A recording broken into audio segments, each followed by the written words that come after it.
Thanks for what you do with your podcast and all the rest. You're doing a great job. Hope everybody keeps tuning in. You get a lot of good info, a lot of insights, understandings of how to get strong, how to stay strong, how to use your strength. You do a great job, dude. You make things better than they are in real life, I think. If you don't follow Massenomics, y'all do it. Social media, website, everything. Massenomics.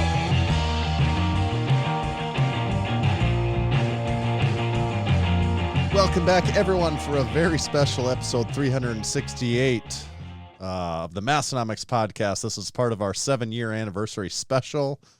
Thanks for tuning in. This is recorded live, as always, from western northeast South Dakota and eastern southeast South Dakota. My name is Tanner. And my name is Tommy. Tommy, you gave him the big point at the beginning. Everyone was talking this last week how they really like the point. Yeah, So it knows it's I time do it to- for you and you and you, and it's just so everyone feels like, it's when the musician points out in the crowd and you're like, oh my God, they're pointing at me. That's what I'm doing over here. It's me. Yeah, we should start throwing guitar picks at them. Yeah, I like that. Some Flex Seal guitar picks, right? That's right. Throwback to a couple episodes ago. Special episode this week. We've got things to talk about, including a new drop, Thor's powerlifting meet that he recently held. I've got a gym plate story. It's always interesting. We eclipsed in a very important milestone. That'll be exciting. And then we're going to get Big Nick Best on the horn, and we're going to do a little World's Strongest Man 2023 prediction. So a lot of exciting stuff this week on the Massenomics podcast, episode 368. You could say we actually are calling in the experts this week, right? Yeah, we actually are. We kind of are. We're doing some pretty deep journalism. Some due diligence. But before all of that, I wanted to make sure to tell you all to check out the Strength Co. Strength Co. has Made in America plates. They're veteran-owned, veteran-run. If you want to hear the ins and outs of the Strength Co. story, check out the 2 episodes we've had their owner, Big Grant, on the podcast. Big Grant is a crew member. He's a big supporter of Massenomics, and we like to support him and the Strength Co. back, so much so that we have a gym full of the Strength Co. plates now, and they have, in fact, become the go-to plates of Massenomics gym. They're multiplying. Yeah, week after week, I see people come in and they just go to the Strength Co. plates, and they do it for a number of reasons. 1, they're smooth yet easy to grip. 2, they're accurate. 3, maybe most important to me, aesthetically, they just look really nice. They really pop, even in a way, don't they? Those are So check out the Strength Co. They've got very affordable shipping rates now. Those actually just got slashed in 2023. So head over, get some plates in your cart, check out with them. Thanks to Strength Co. And this episode is also brought to you by the fine folks over at SwissLink. In 1995, Maurice Bigmo Huffman founded SwissLink with the mission to bring authentic Swiss Army goods to the United States and into the hands of those yearning for quality gear at uncompromised prices. Now, for nearly 3 decades, Big Mo has been traveling far and wide in search of the best items from military forces around the world. Big Mo doesn't only find authentic military clothing for SwissLink, he brings in everything you can imagine, from Swiss military rangefinders to Italian police tracksuits. SwissLink.com is also home to the SwissLink Classic Wool Blankets. They're an ideal mix of 80% wool and 20% recycled fibers. It's that special blend that provides a soft, luxurious feel while maintaining all the benefits of wool. The designs are reminiscent of brands that rhyme with Schwendelton and Schwudson Bay, but they're available at only a fraction of the cost. SwissLink's exceptional collection and a dedication to quality customer service distinguishes them from the competition. Enjoy a 15% discount off your next purchase at SwissLink.com by entering the code MASS at checkout. That's code MASS to save 15% at SwissLink.com. Thank you, SwissLink. Thanks, SwissLink. Quick note on the weather. We talked last week. We had turned a corner here in western northeast South Dakota, and we really have. There's almost, I think today officially there might almost be no snow in my yard. Really? So that's a big. That is a big milestone. That's big. It hasn't been that nice. Like, it hasn't been way nice. Like, it's probably like I would say below average for this time of year still, but no complaints on my end, because in comparison to what it had been like for so long before that, it's still a win. Relatively nice. Like, we can go outside and hang out and play on our playground equipment and do activities and we could do stuff outside for the first time. You can actually in be months. out there and not die. Yeah, I forgot it's way easier to entertain my kids when you can actually also go outside. It's such a when game you're not changer. just locked inside. Oh, yes, totally. Yep. You mean that we don't have to be inside the cell all day long? Yeah. We have it's still been nice here, just insanely windy the last couple days. But besides Brookings, that, it must have snowed one day or something. I got a snap from Big Jake the Snake that it was snowing. That Really? was probably like 5 days ago. But this is this weekend. It was like yeah, Saturday. I actually traveled up north a little ways this weekend, and there was some slight snowflakes in the air, but they didn't really stick. Yeah, I think we could actually get snow. Maybe that's tomorrow, but it Ooh. was it's like less than it. It's probably the same thing. Here It's less today, than gone tomorrow. That whole thing. Yep, that old song and dance. Oh yeah, So Tanner. If you, in case you were wondering if I look incredibly relaxed tonight, you're right, and you're probably like, why does Tommy seem so relaxed? It's because I had family photos, so that it's always a very stress-free, relaxing time. Yeah, right. Yeah, we did 2 family photo things like in the last 8 months. And, I'm on the same schedule as you almost then. Yeah. That is not fun. I will kids. say, no, they're not. They really throw every variable at you. I will It's fun say, when you're done. yes. The end is the best part. going into it was the worst they had ever been. And once we started, it was actually the best they had ever been. So it did go pretty good. It was looking, Yeah, about as good as it could. yeah, it was looking very bleak for a while there, but it did turn around. So it wasn't too bad. I've experienced some good ones, and I've experienced some really bad ones too.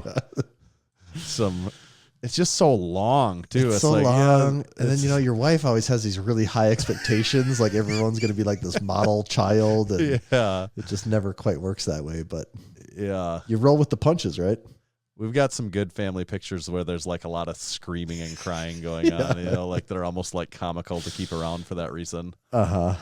Yeah. We didn't. This was probably the first night we didn't really have that. Like normally it's majority of those and you say, let's pick out the ones where there's at least straight faces, but yeah, not too much screaming this time. Someone from the Discord was mentioning that your son was wearing a Nirvana tee. Yeah.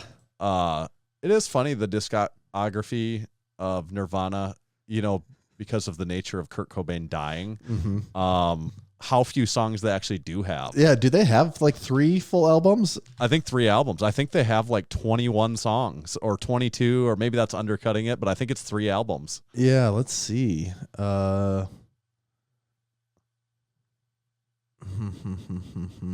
Discography. Oh, it's Bleach, Nevermind, and In Utero. Wow. Yeah, and over it's the course not of that 4 many, years. Yeah. It's not that many it's not that many songs either. It's not that many. No, which is it's just kind of funny. Really not. Yeah. I've gone through. Over the last couple years, I've always been aware of Nirvana and always liked Nirvana, but actually because I'm kind of a record guy, and right? Yes. with having naturally Nirvana albums now, I really got into actually listening to Nirvana a little more closely than I have before. And I was really under the impression that Smells Like Teen Spirit was way overplayed, and I just don't even like it anymore until I listened to it more closely, and then I'm like, nope, I like it too. I'm like, this is actually good, and this I like it. Maybe was or has been overplayed, but I'm like, nope, it's still actually really good. Is just an anecdote that I've experienced about Nirvana. That in that album, which is an awesome album, of course, it's maybe one of my lesser favorite songs. But I kind of like every single song on the album. Is my point. So even that one, which I've heard 1 million times, when I really listen to it, I'm like, no, it is really good. That's what I think. I think for me, it's more of in the context of the album, when you're listening through and you're like, oh, we have this on here, this on here. Oh, this is on here too. Is this a greatest hits album? No, just everything on here was that good, actually. But then they have so few albums. It kind of is a greatest hit album, because if you've hered a lot of Nirvana, there's just so few. If someone's oh, what do they sing? You just give them that album, and then if they don't know what you're talking about, then they don't know anything. But right. Yeah. R.I.P. Kurt Cobain. Yeah. Gone too soon. I'm sure that drummer of theirs has some real talent. Maybe he'll amount to something someday. We can only wait and see. Did you catch any of Thor's meet this last weekend, I really guess? didn't, outside of just catching things on. It's so hard. It's the most annoying thing about powerlifting. It's always so hard to catch things because if you don't watch the live stream while it's happening, then I don't know, you just hopefully someone posts something on Instagram. Yeah. I mean, I didn't catch anything I didn't watch the live stream, but the day it was happening, I kind of saw a little bit about what was going on. And obviously, spoiler alert again, we already spoiled like Nirvana, what happens there, but spoiler alert on Thor's meet. Well, we spoiled the part about just only having 3 albums. We don't know what happens with the drummer or anything afterwards. Like, we're still waiting to find out there. That's to be determined. He tore his pec on his final bench attempt. I think it was on his 3rd bench. He hit his 2nd squat. It was like I'm guesstimating like a 930-pound squat. He hit it, kind of looked really good. I think he got his 3rd squat probably, but it was red lighted on depth. Oh. His 2nd actually didn't look particularly deep. No. May have. I'm not saying it wasn't deep enough to be called a good squat. I don't really know, but you can tell. But it didn't look overly deep, obviously. No, but then it did not. I think he benched over 500 on a 2nd and went maybe like 550, 560, something like that on his 3rd, and that's where he tore his pec at the bottom of it. And so his deadlift didn't go very well, I guess, after tearing the pec. So nope. It's usually how it goes, right?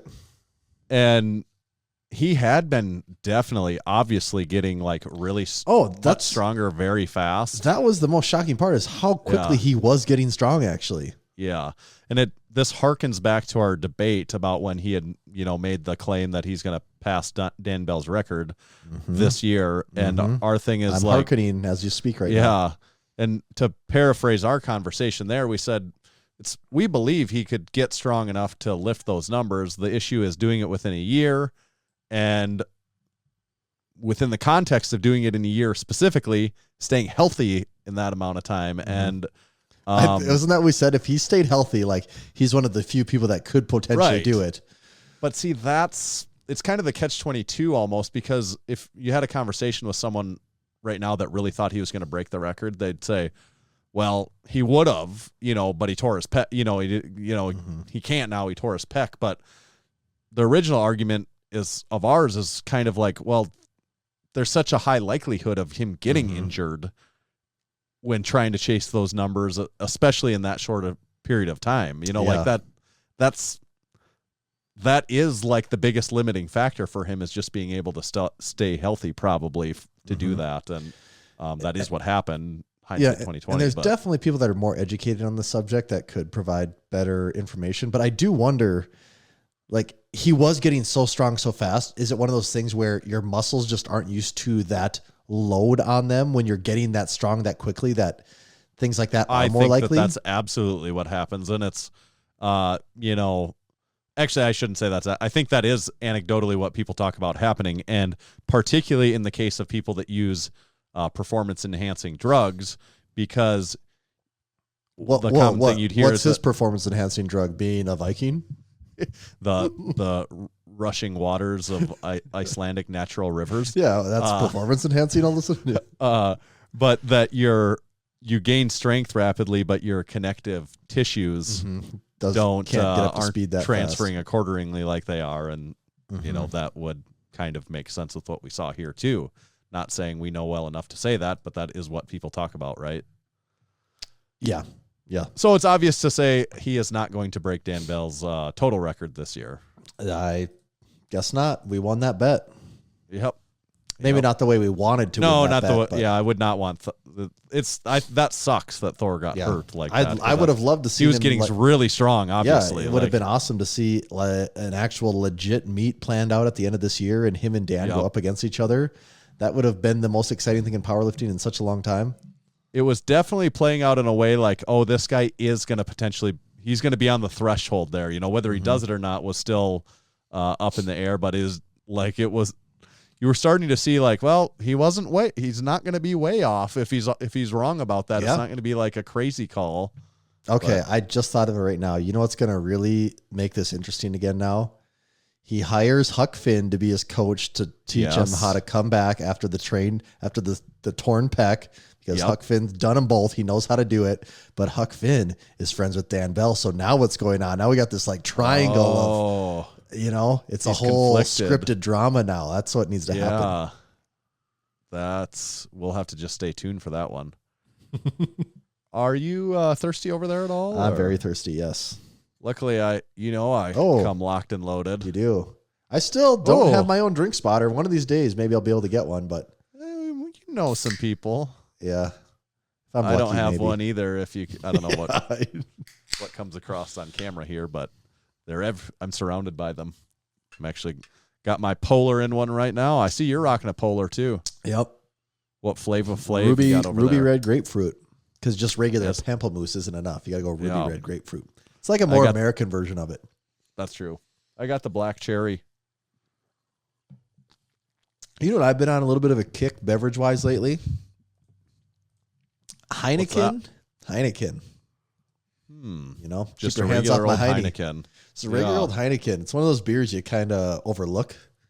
Yeah. You know? It's because of the short bottle. You overlook it. You see right over the top of it. I'm not sure it's a short bottle, but yeah, I think it's the green bottle. Maybe you just look That's the right green past bottle. it. Maybe that's why. Yeah. But Yeah. What's the fairly- best- Fairly tasty. What's the best green bottle beer?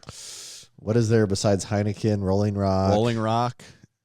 Is there a third? There seems like there's a third popular one. Maybe it's just those two are the only one that I'm thinking of. Oh, there's got to be Stella? definitely other ones. Oh Is yeah, Stella- Stella is in a green bottle. Wow, and Beck's. Beck's. Yeah. Boy, if you would have asked me this Not to question, be confused with Beck, the singer. that's right. Do not mix those up. If you would have asked me this question a couple weeks ago, I probably would have said Stella hands down. But now I'm kind of on a Heineken kick, so that's a tough one. I'll say Heineken right now. What is Heineken just a lager? I haven't had a Heineken in probably 20 years, so I don't know. It's green. yeah. And it doesn't taste skunky. Maybe a little. It can. Okay. Yeah, it's just a lager. It says. Yeah. I don't know. The only thing, my memory from maybe 20 years ago is that it tastes skunky, but it could have just been skunked beer. It very well could have been. Yeah. You know, there's a good chance like the bar you crawled into and bought one of those from had it sitting in the cooler for several Right. years. I'm like, because how often is someone here buying a Heineken at the bar? Especially depending years on ago. what bar. Yeah. Like years ago, that was the exotic beer. Is there's a Heineken, you know? At one of the local watering holes, I remember it was always a thing. Going around the world, you get a beer from, I can't remember how many different countries it was, and if you get them all, you go fully around the world, and you get like, I don't know what you get. You get an expensive bar tab from buying expensive beers, probably. Yeah, that'll do it.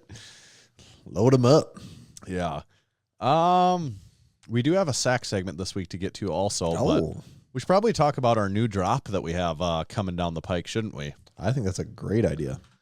So this episode will come out on Monday. What is the date of that Monday that this episode comes out? Monday, the 24th of April. And then on Thursday, which is, as long as I have my 27th? calendar, is that the 27th? Yes, Thursday, the 27th. We have a hot new drop coming in. What would you call this drop? Is it like, if you could paraphrase the drop, a little description, would you coin this drop with anything in particular? Upper body only. It is upper body only. That's true. New horizons. There we go. I think that's New it. upper body horizons. That's just catchy enough to work. So on Thursday, we do have 4 new items dropping on that Thursday. We're going to tell you about one of them today. The other 2 are going to remain a mystery. Just because we like to do that, don't we? Mm-hmm. It's called suspense. Yeah, we like to keep you in suspense for that one. Builds up just the tension. Just like you Builds up the pleasure for what you don't really know makes- what's in our drop. You don't know what happens to the Nirvana drummer. Yeah, it really builds up the pleasure for when you actually do find out, you know? Yeah, so the one thing we will tell you about is I've been kind of wearing these all the time, and people keep calling me out on it. You've seen it in maybe YouTube videos. You've seen it on the podcast. As last couple seen weeks. on the Massenomics podcast. Should we get a sticker for Yeah. that? Put it on the package? That's a good idea. An as seen on the Massenomics podcast sticker. What I'm wearing tonight again is one of our pocket tees, our working hard pocket tee. Mm-hmm. And I am wearing this one in denim blue, the denim blue version of it right now. And this is a big, beefy working man's tee is what we got here. Boxy, oversized fit. Yeah, a boxy, oversized, 100% cotton fit. So for anyone that likes a bigger, looser working man's big old beefy fit, Big like old I kinda beefy do. tee. Yeah. But big old beefy tee. Then we've got something for you right here. I'm wearing the denim blue. In the past, I've maybe seen me wearing the black one. I love both of them. I don't know which one's my favorite, but what I know is they are my new favorite Massenomics tees. You can wear them anywhere. You can wear them to the gym. You can wear them going out. It's no doubt. Like anywhere where you want people to know that you're a hardworking sumbitch, they'd be the tee for the job. Yeah, like, are you going to the gym? Are you going to work? Are you going to go out for a night out on the town? I don't even know. That tee's so anything.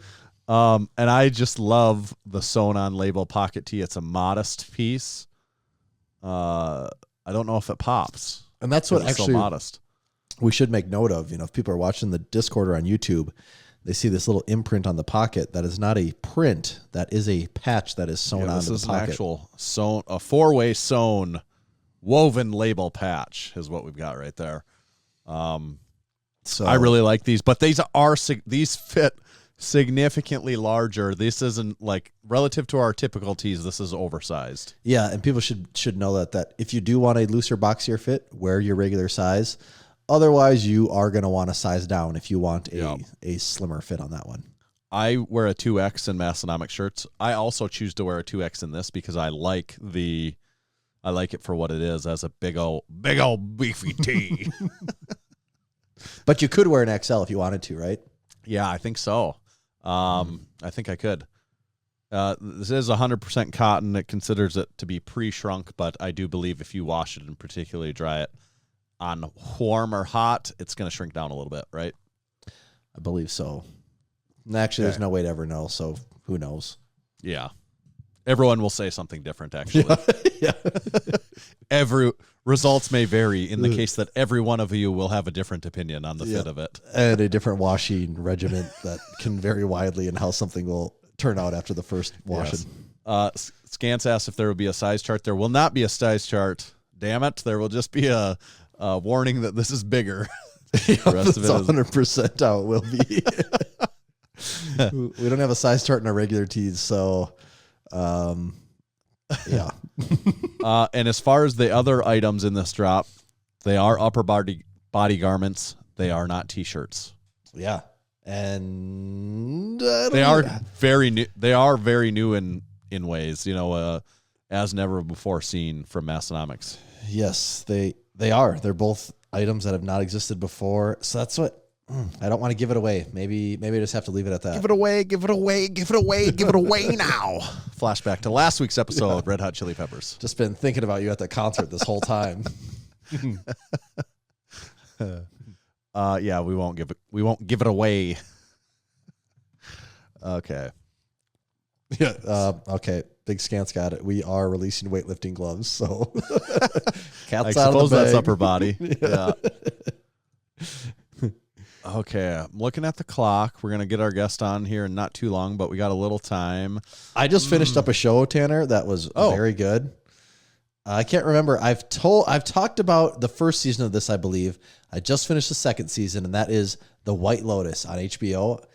I can't remember. I've heard of that. That must be good. I think it is good. It was. I wonder, did your brother Ryan tell you about The White Lotus at all, or has he talked about it? I feel like maybe he's. I think I told him about it, and then he started watching it, and then I believe he just finished. I think he just finished the second season too, because it's only been out a couple of months, I think. But it's good, man. It's really good. It's like 8 episodes, and it's just really well written. And the second season, I think, is better than the first season. So if you watch the first one and you're entertained at all, the second one, in my opinion, is even better. Yeah.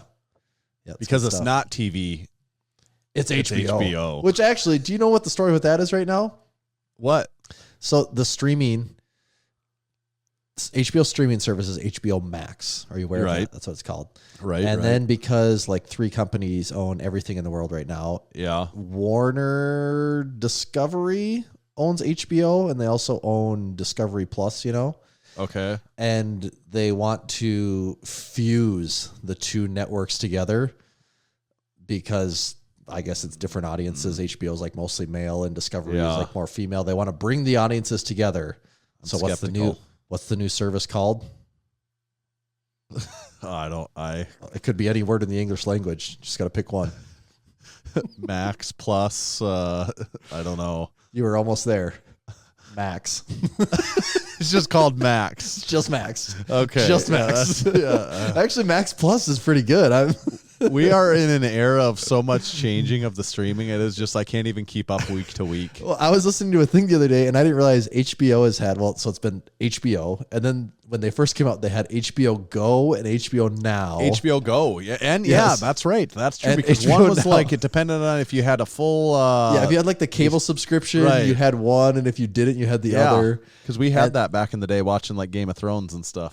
Yeah, and then I don't know if that turned into HBO Max or if there was another one in there. And now HBO Max is going away, and it's going to be just Max. Yeah, I don't like all the change. Damn it, I'm old. I feel like none of it's good for me as a consumer. They're getting us somehow. They're just somehow going to trick me into watching 90 Day Fiance, and I can't stop it. One of my brother-in-law has YouTube TV. And he got us logged into that, and I'm like, oh, that's YouTube TV is pretty sweet. I have no idea what that cost is on YouTube TV. I think but it's like $60 or $70 a month. It's just and TV. that makes sense. Yeah, I was like, oh, this is has a lot to offer. But yeah, if it's $60, then it better. I'm kind of surprised Jiminy that. Christmas. Well, is this the one that lives right by you? Mm-hmm. Okay, I was going to say I'm kind of surprised that it lets you do that because we have Hulu Plus. God, I always forget what these things are called.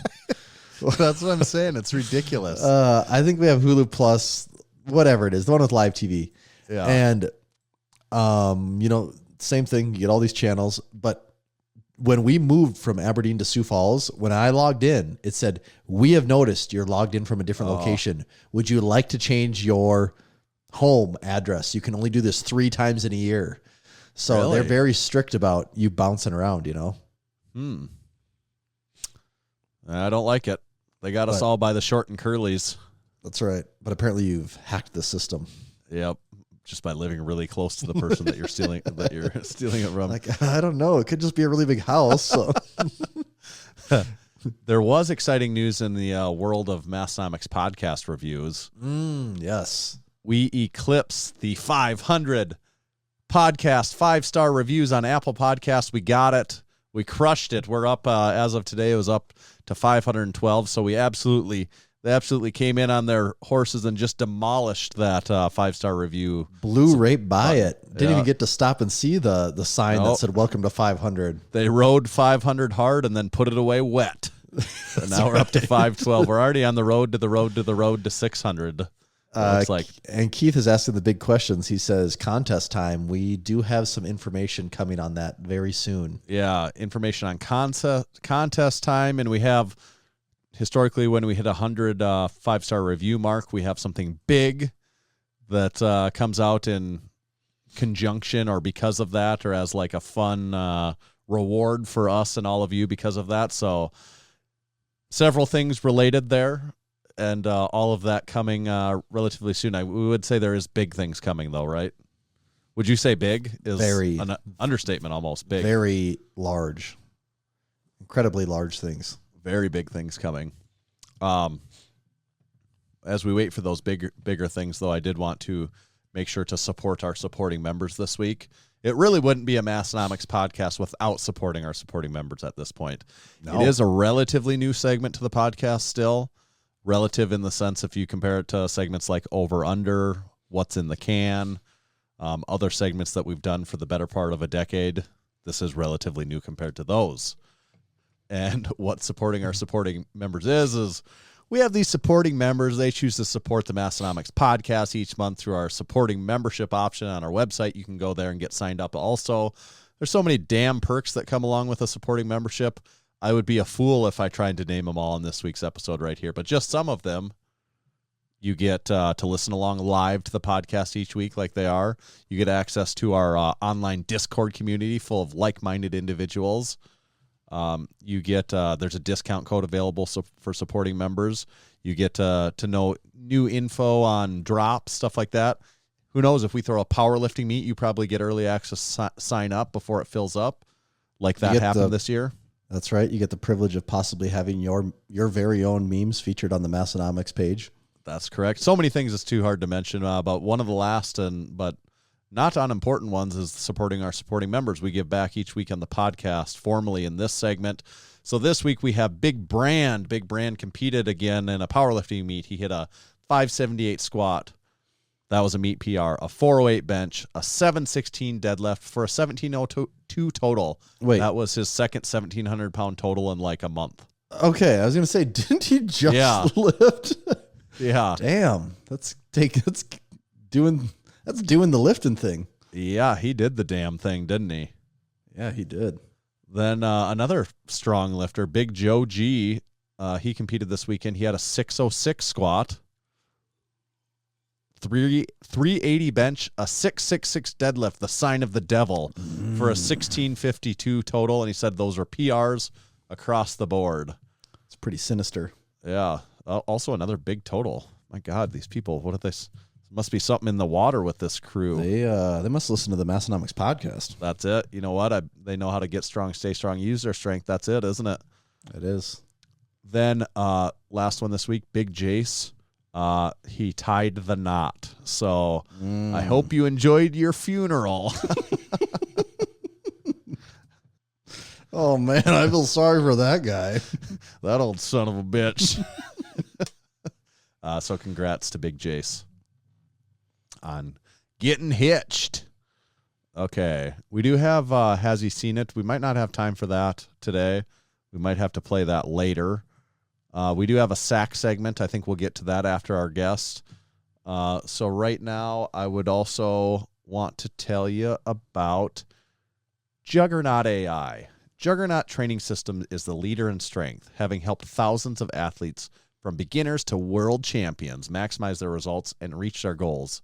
They deliver principle-based coaching through cutting-edge technology to help you get the best results of your life. And that cutting-edge technology, in this case, is the Juggernaut AI app. Tommy and I both use it. We're users, abusers. What else do we do with the app? You don't want to know all the things we're we do jokers, with this app. smokers, and late-night tokers. And we've talked about that song on the Massenomics podcast before, haven't we? Yeah. What did we have confused? The title of that song? I can't remember now what we were confused on. Is that what is that title? Is the title of that Joker? I think the Joker by Steve Miller Band, right? The Joker. Yeah, yes, the Joker. yeah. Yep. Some people call me. We definitely had something confused in that throughout the. Yeah, I think we couldn't remember what the song was called, wasn't that? Well, I mean, we couldn't remember what it was this time for sure. So I'm sure we did it. That's the last probably time. what it is. The more things change, the more they stay the same. True. That's true. It's not what you know, it's who you know. Doesn't make sense. Check out the Juggernaut AI app. Like I said, we do both use it. Like half of Massenomics Gym at this point uses it. Larry Legend was even going to hop aboard the Juggernaut. I think it's going to happen. I think Larry Legend is going to get on Juggernaut AI. This is literally what's happening is so many people in Massenomics Gym are using it and having success that people that you would never suspect would even jump aboard this bit of technology are finding it irresistible. I would almost be shocked if he ran it for what's the meet? How many days out is the meet? 94 days out. 94 days out. I would almost be shocked if he ran it for only 94 days and still didn't hit all-time PRs. Like, it's very possible, very, very likely that he could. Or at least put together like a top 3 all-time total. Like he would. There's no way he would not do that. Being in his mid-40s and having done well over 20 meets before, and I think that would be very possible for him. He still hasn't tapped his true potential yet. I think Juggernaut's the thing to make that happen. He should. He should run it.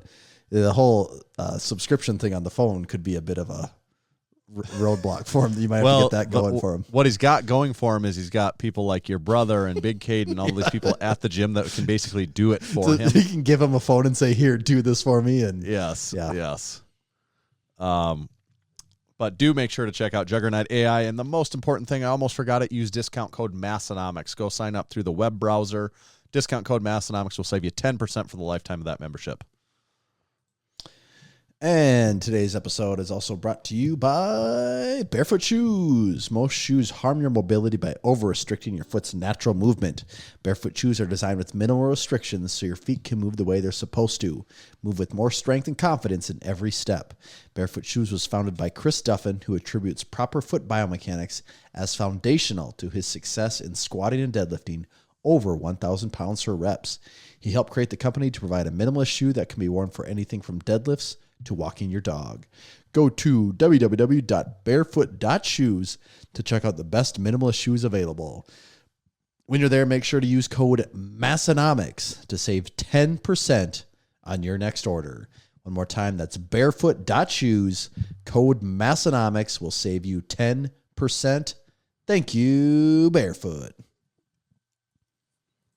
They're not for your hands. I saw there was a few Barefoot Bruin boots at the gym the other day.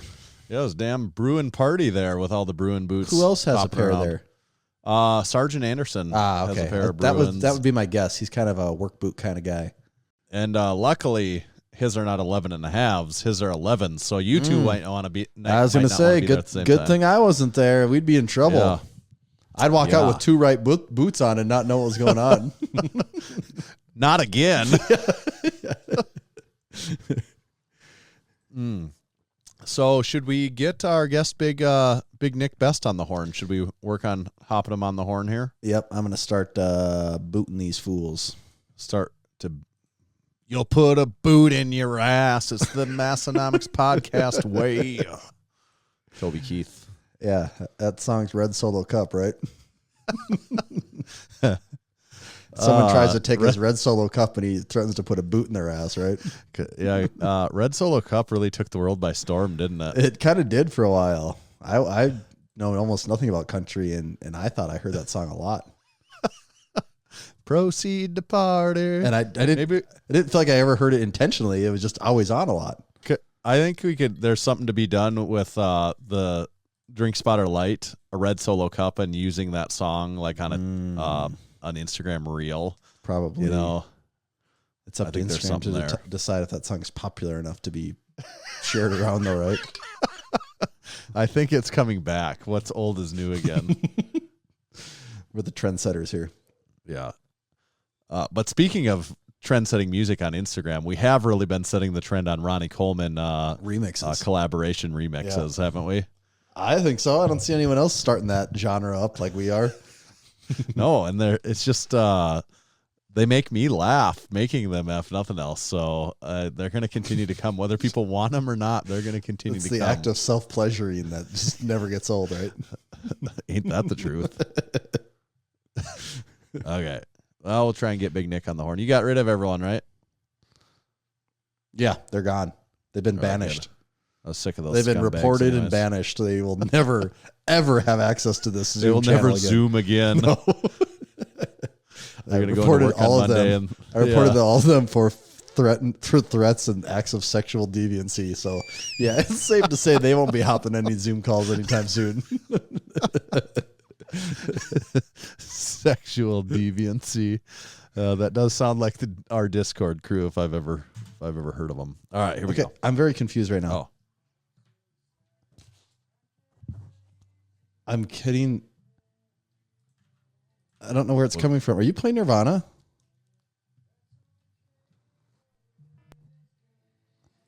No, but Nick's calling me right now. Oh, it's so weird. Nirvana, somehow my Spotify was on shuffle and it played Nirvana. I've not listened to them in so long. I don't know how that happened. All right, I'll answer Big Nick. Big Nick, is that you? That's me. What's going on? Hey, how you doing? Pretty good. So Are we doing video or just doing a phone call? No, we don't need to do video. We just go old fashioned with just the audio only, if that works for you. That works just fine. Okay. Can you hear us all right? Yeah, I hear you great. Okay. How's it going, Nick? It's going pretty good. Yeah, Pretty good. So, Tom? Yeah, that's Tommy you just heard there, and this is Tanner on my end over here, and Yep. I actually looked. It seemed fairly recent we had you on, but it's actually back in 2020 now already. Oh, last time we had you. I know. That was a while ago. Time flies, and you're in. Are you in Myrtle Beach right now as we speak? I am at Myrtle Beach, at where World's Strongest Man is. So it hasn't kicked off quite yet, right? We're kind of on the eve before the start of the big heats. We are. It starts tomorrow. So you got there today? Mm-hmm. No, I got there yesterday. Oh, yesterday. Okay. I got here last night, and then today we kind of went training, and then went and saw a bunch of the guys and hung out and talked and ate and did a whole bunch of stuff together. So it was pretty cool. What's the vibe like on, the day before World's Strongest Man when you're hanging out with the 30 people? I mean, obviously you've been there and competed yourself multiple times, but what's the feel like? Is it like, are people nervous? Is everyone just excited? Like, what's it feel like?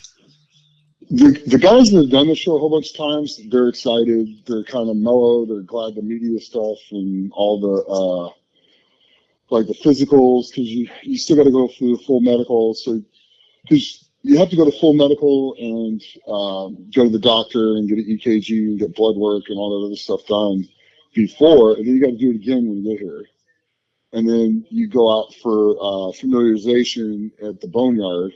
So that's where all the equipment is, and you go do that. And then today was like a media day, so they do like a lot of their interviews and stuff like that today. And then once that's done, they can just kind of sit around, hang out, and eat and chill and relax and talk. And the guys have like their kind of like little group areas, but all the guys will still go talk to all the other guys. So it's really neat. It's a neat environment. And there's a lot of guys are really happy because it's not boiling hot here either. So it's going to be, actually, we're going to have some fairly cool weather compared to what they've been through the last few years. So they're pretty excited about it.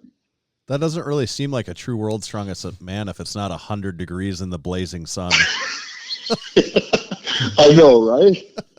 I know, but it's actually great. I was down there today. I looked at the medley course. I looked at the deadlift apparatus and stuff like that. It's pretty neat. It's a neat little scene. It's right there on the beach on the sand. So and then after that will be the log ladder. So they'll clear the stuff off the beach and sand and get ready for the next events the next day. But the guys will do the deadlift event and the log ladder on the same platform. Okay. So all three events will be right there, like on the beach. And then the center part of it is the new VIP area that they have at World's Strongest Man that people buy tickets to, and they're up above and they can look at both sides as all the guys are competing. So it's really kind of a neat thing.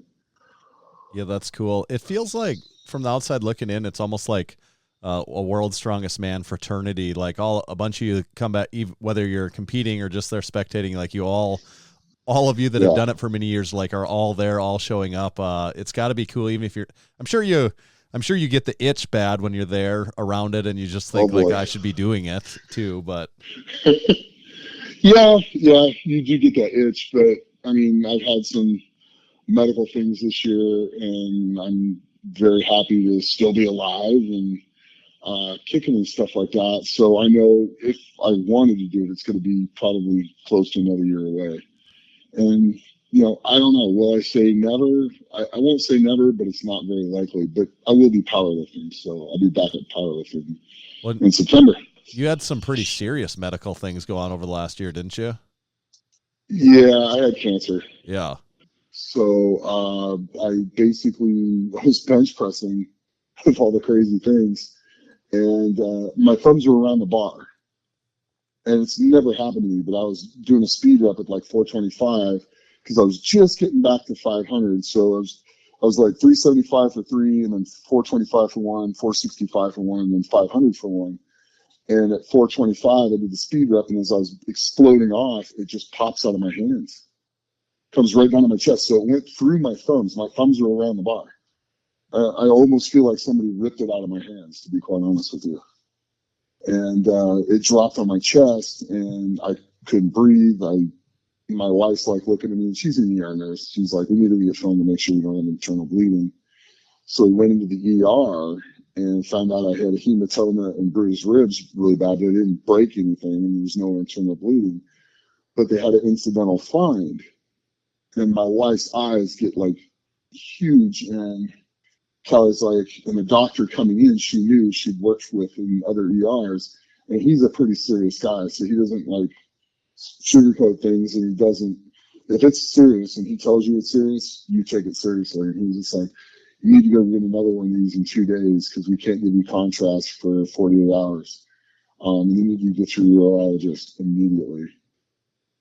And I was like, okay. And then he's like, you have a mass inside your kidney, but they don't know what the mass is, so they just say it's a mass inside your kidney. But the way it looks to me is you need to get there quick. And so 2 days later, got another CT scan, and then got a urologist. About a week later, went in, and the urologist was like, yeah, we need to do some more. Another CT scan, and then a biopsy, and then which they couldn't biopsy because they couldn't go. They were going to have to go through my lung to biopsy it, and they didn't want to do that. So they chose not to biopsy it. We went with the MRI. They looked at the cells and determined it wasn't a fat cell, that it was more than likely cancerous, and it had to come out. So I went ahead and went to Masters World's Strongest Man, got second to Mark Felix in the 51. And then I went to the Olympia and pulled 600 for 15. And then 2 days later, I had my doctor's appointment. And then he's like, yeah, we're taking it out January 3rd, but I want to get a scope. So they do a scope where they go, through your whole urinary tract. So if you know what I mean, they go up through the top of your penis, go all the way to your bladder, and then go from your bladder all the way to your kidney. Which thank God they put me out for. Yeah. So they did that 4 days before they took the kidney to make sure the cancer wasn't in the urinary tract part of the kidney, because if it was, they have to take like the tube that runs down and then part of my bladder, which it didn't. It wasn't in there. It was solely in the blood filtering part of the kidney. So, but that's fun because you're pissing glass, what feels like glass, for the first like day and a half. I have never not wanted to go pee more in my entire life because it was just like that burning situation. It wasn't good. But after about a day and a half, it started easing up and it wasn't so bad. And then by the fourth day, when I went in for the surgery, I didn't even notice it anymore. So, but because of that, because of that, what may have otherwise been like a tragic gym bench press accident, you found out about this and wouldn't have necessarily, you wouldn't know when you would have found out about it otherwise. Well, no, we know when we would have found out about it. Because it doesn't hurt and it's inside the kidney, I would have found out about it when it killed me. Yeah. Because it'll grow big and it'll make the kidney burst. And once the kidney bursts, you got about a minute. Because there's all the blood in your body filters through your kidneys. Right. So if that bursts, you bleed out. So that probably would have just got dead. So a pretty wild turn of events in a good way, a blessing in disguise, obviously. It's an absolute blessing. It absolutely was. And so that was January 3rd. Yeah, and you're going to already be competing now in powerlifting in September of this year. Yes. Yeah, I squatted 755 today. So your strength has come, like your strength has really come back on really well then already. I mean, did it really even leave that much? Not too much, actually. I was in pretty good shape when this all went down, and it wasn't like it was a long period that I had to wait.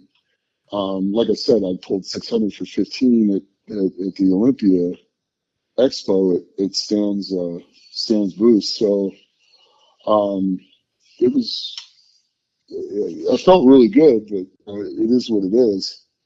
And then, yeah, some of the stuff went down a little bit. I'm still not pulling heavy deadlifts yet, but today I pulled 450 for 20. So when I pull 500 for 20, which should be about a month from now, because I'm going to wait 2 weeks, pull 475, and then wait 2 weeks and pull 500, and keep pulling for 20s. Once my abdomen can get through that and not be sore and not have any issues, then I'll start taking it up to like 550, 600, 625, 650, and I'll just work out like 50 pounds every other week or so. Until I'm back in the mid sevens, and then I'll start pushing toward the 800s again. Yeah, that's just wild. Slow and methodical. Yeah. Yeah, it's kind of crazy. Yeah, like it seems like when you just think about the dates and the severity of it and stuff, it seems like a really fast turnaround. But when you actually talk about the training, and then you refer to it as slow and methodical, like it is more, it is just putting weeks on top of each other and, making moderate improvements over time, and you're kind of right back there. Right. No, exactly. And it's just like, I started squatting. I think I did 410 the first time on a safety bar squat, because I'll do Hatfield squats that way. One, I sit back more on it. It's just, I feel more comfortable holding on to the apparatus after the surgery and just not knowing what to expect. But everything felt good. It was great. I did it like for 10. I was like, okay, well, that was this week. That's good. Then this was probably 3 or 4 weeks after. I had to make sure the inside of where all the surgery was and all the vessels that were tied off and all that was all the way healed, because you don't want to blow like something that's not healed all the way. Because you don't want to blow one of those arteries.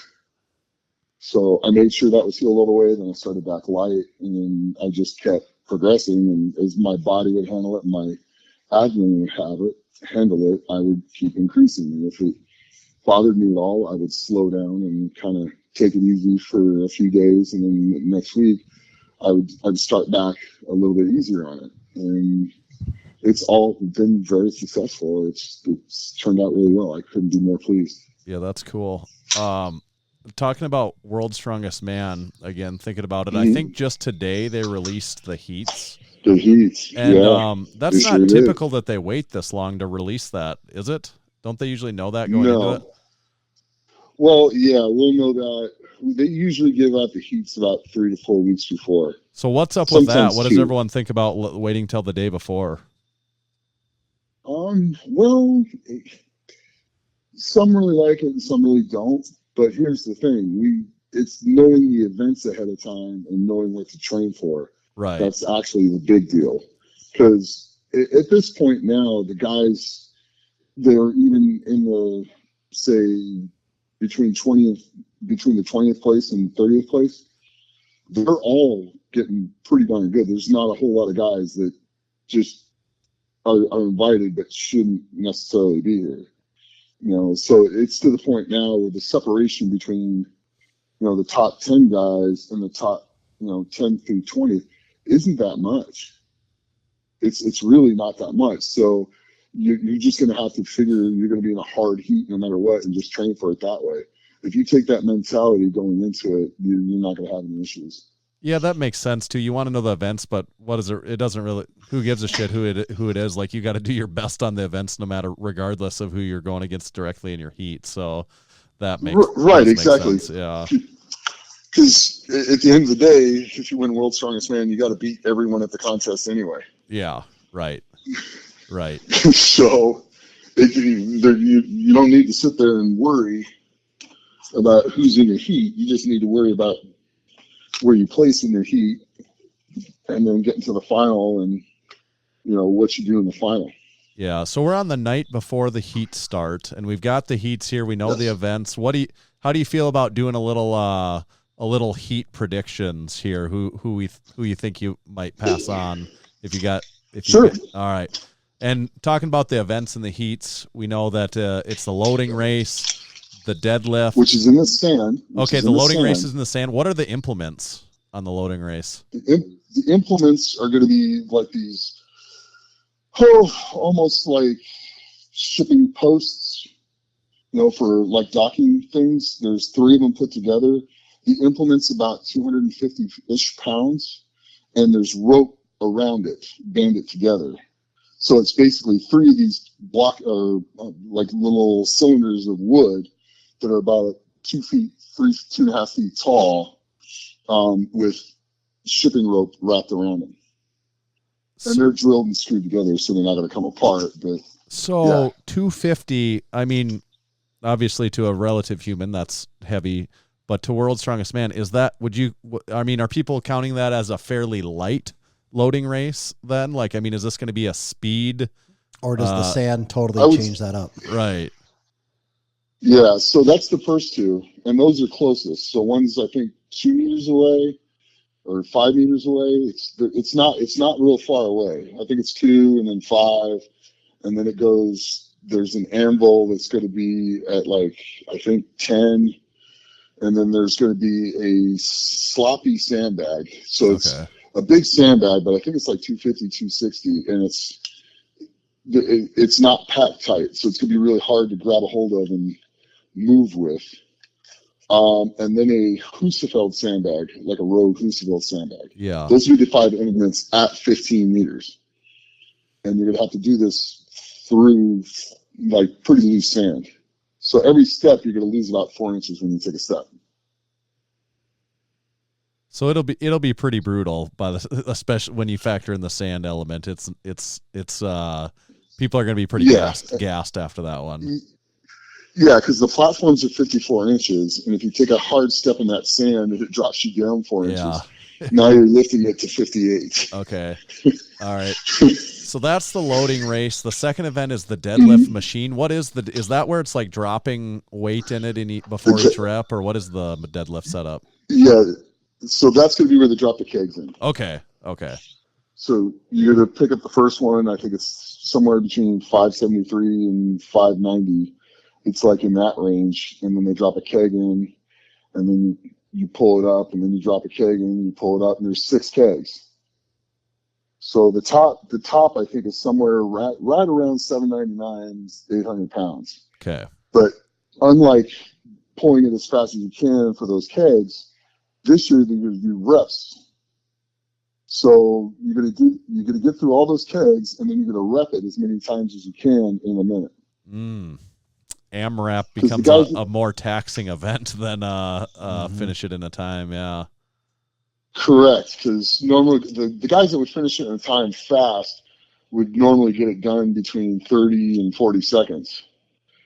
Now you're gonna get to that last barrel, and you're gonna have 30 more seconds of pulling. Yeah, that makes that different. That's definitely different. And then it goes to the log ladder. How heavy? Yeah. How heavy do the logs go? So it's 5 logs, and it goes from about 275 to 400 pounds. Okay. Event 4 is the Conan's wheel, which is interesting. It doesn't seem like we've seen that for a little while at World's Strongest Man. That's maybe a little bit of a wild card, just because not familiar with seeing most of these guys do it like you are a deadlift or a log or a loading race or anything else. So that'll be interesting. Exactly. So, and I think it's going to be the weight in the arms is going to be like 440 because it's on a pole. The weight actually on it's heavier, but the weight that you're going to be that's going to feel like you're carrying is supposed to be like 440 or something like that. Okay. From what I'm to understand. And then it's a throw. So go ahead. Yeah. It's a kettlebell toss. Yeah. What's next? Yeah. And that's the kettlebells. Is there like a series of like 5 of those then?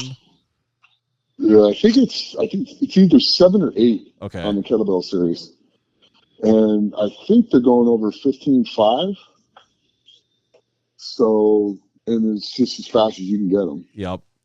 That'll probably be the least taxing out of all of them. But I think, I'm not 100% sure, but I think they're doing that in the sand. Okay. So that's going to be worse because you're going to sink down another 4 inches before you throw it every time you plant your feet. Right. And then the final event is the stone off then. So that'd be whoever's in set just for the second and third place guys, right? They go against each other to see second and third, which one of them is going to make it out of the heat. Correct. Except for there's going to be a change where is if somebody can't pull it, like, so if the first guy going can't lift the stone over, if he's in third place and he can't put it, because the third place guy will go and then the second place guy goes. If the third place guy can't do it, the fourth place guy is going to run out, or the fifth place guy is going to run out, or the guy in sixth place is going to run out. Yeah. So that's funny. If you're like the fourth place guy, you kind of got to be ready just in case, you know? Exactly. Although it's a funny thing, say third, fourth, and fifth, two guys are relatively weak stone loaders. The third guy tears his biceps, so you're in sixth place. This is a wild scenario. Won't play out that way, but you're in sixth place. You get to run out there against the guy that's in second, that's 15 points ahead of you.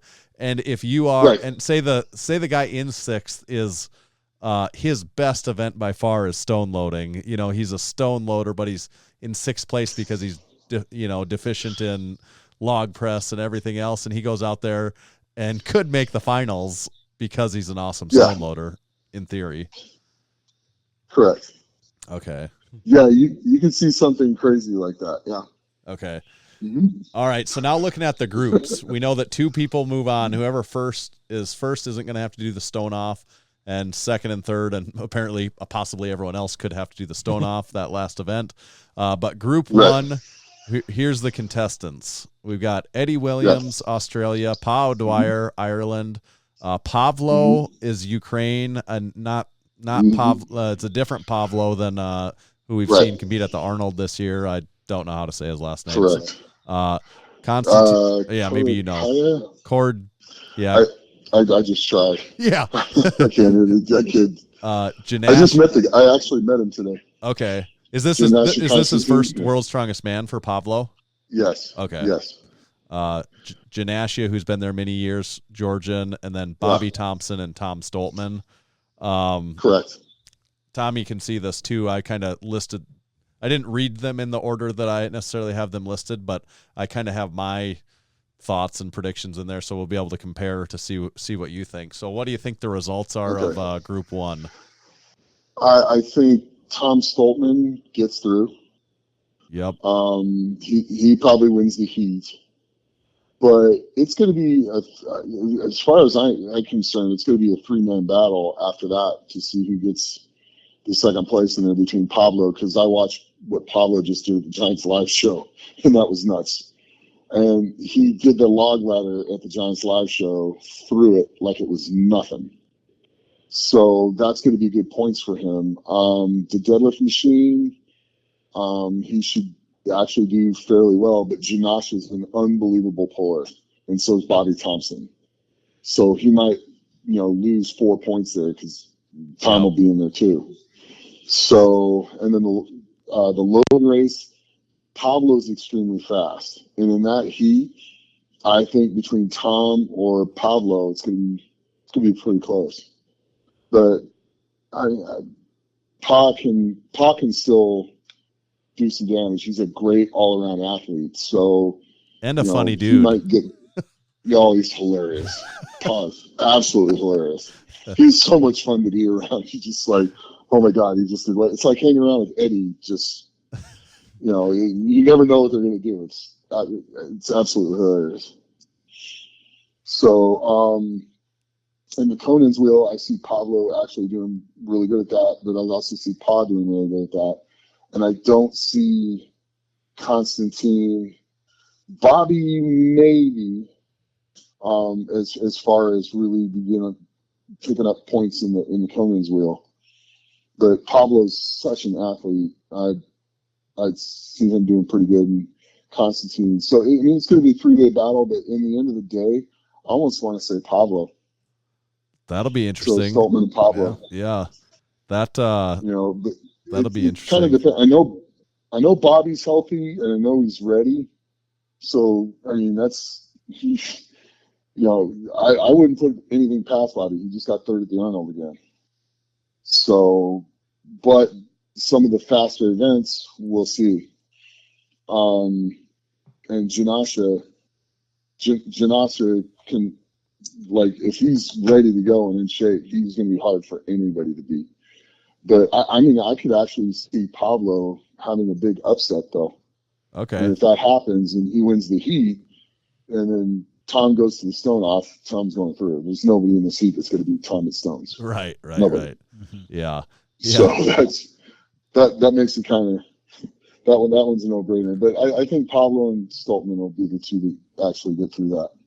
Okay, that's good insider information. Yeah. So you don't know anything about Pavlo, so that's good. That's good info. I had Tom, of course, and then I've got Bobby because, well, I have an extreme U.S. American bias for one thing. So so do I. Right. I also got to look at things from the real standpoint of right. it. Right. I mean, I want Bobby to get through. I love Bobby to death. I mean, I really do. And I got nothing but respect for him. He's one of the fiercest competitors you'll ever see.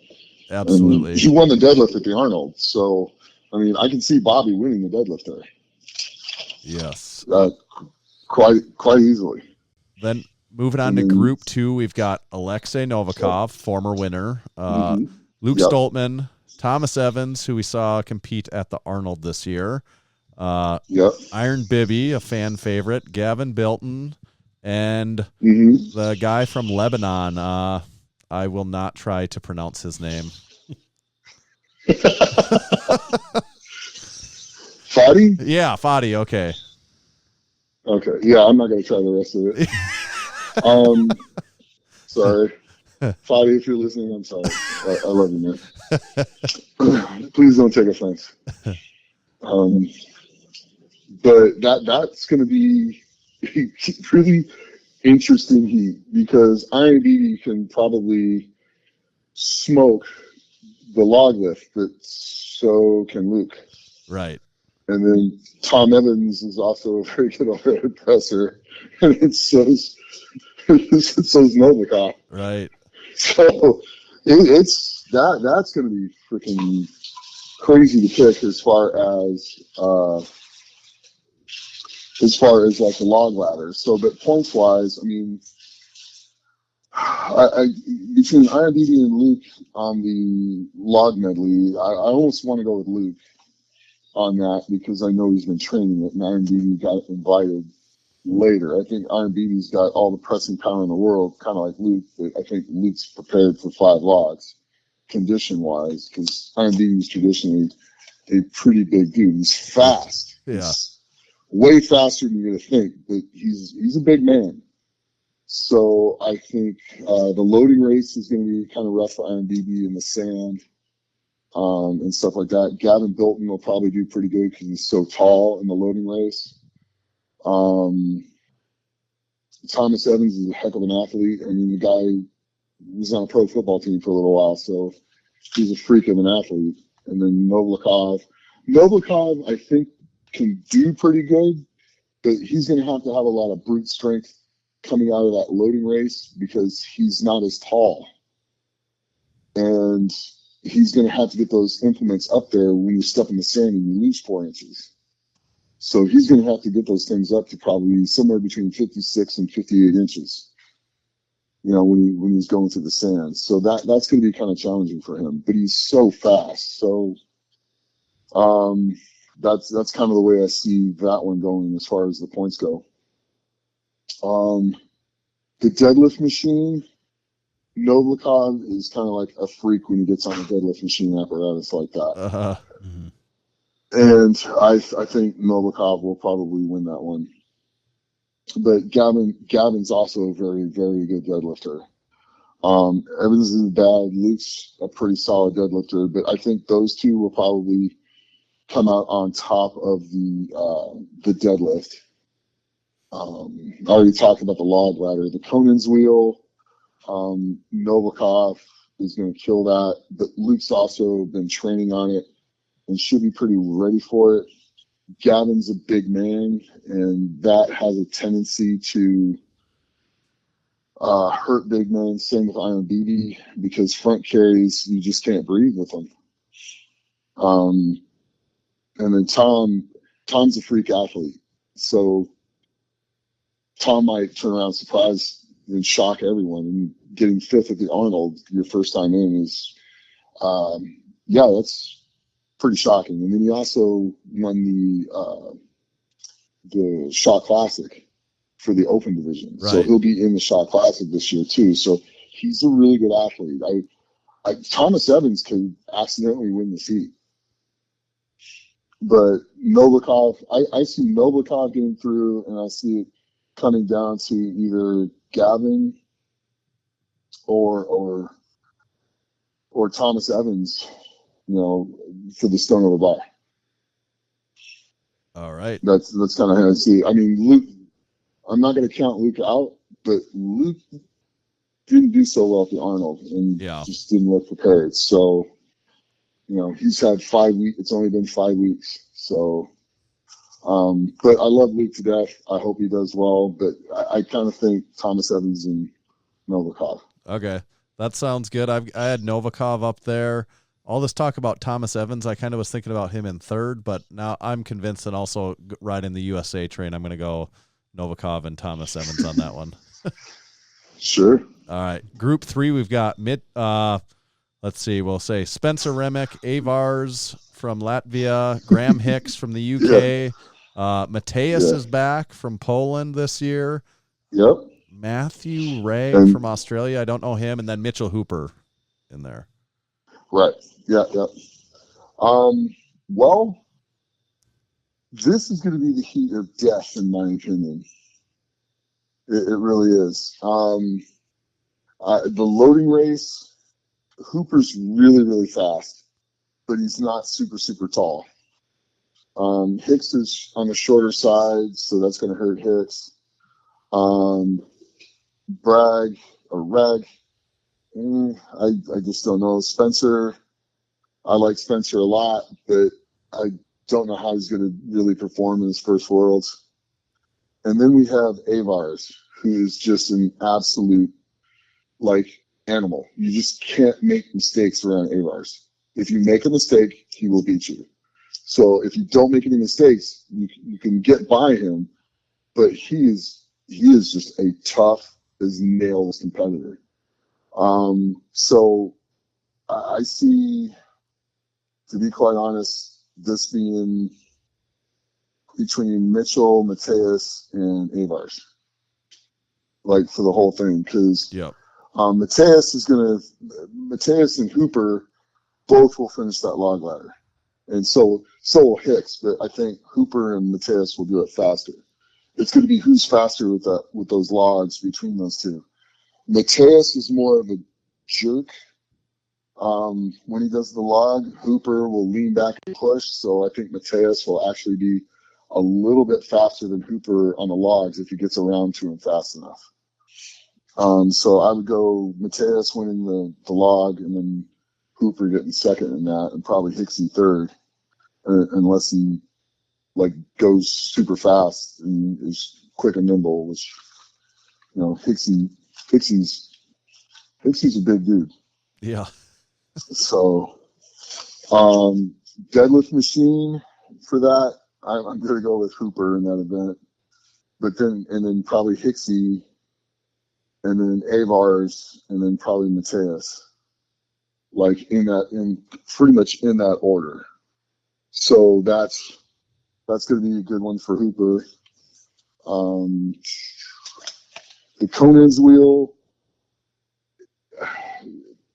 Hicksy's not bad at that. I haven't seen Mitchell do it, but he's such a good athlete, you can't count him out. And I know Mateus will go forever with that thing. So that one I got to go to Mateus, and probably Mitchell with Avars being able to sneak up and probably get in there and get after that, and get points on that. The kettlebell toss, that'll be Klitschkowski and probably Hooper. Go in there, and then the stone off, kind of depends on who gets to that, but I think that's going to be probably between Hicks or not Hicks, probably be between either Hooper or Mateus against Avars. But Okay. I think, to be honest with you, I think Mateus might actually be able to do that if he's in shape. If not, Hooper's going to win the heat. Mateus will do the stone off, probably against Lars. Yep, that's what I think. I had Hooper in first and Mateus winning in second, and I just want to see him make the finals. So that's Yes, so do I. yeah. Be healthy. So let's hope that. Yeah, He's- yeah. He's a good dude because when he tore Trey's major off, he called me about what it's like, how to heal and stuff like that, because I tore my lat off, and we put him in touch with my doctor and stuff like that. He got his reattached just like mine did. So, and he just pulled 380. So I think he'll be fine. I think he's gonna be fine. Okay. Heat 4. We've got Big Kevin Ferris, USA, of course. Rano Heinla, Yep. Estonia. Gabriel Rehum, Canada. Jocko Schoenwinkel, South Africa. Adam Bishop, UK. Right. And, of course, Big Brian. Yeah. I'm just gonna say Brian Yep. wins the heat. He's in a condition that I haven't seen him in a long time.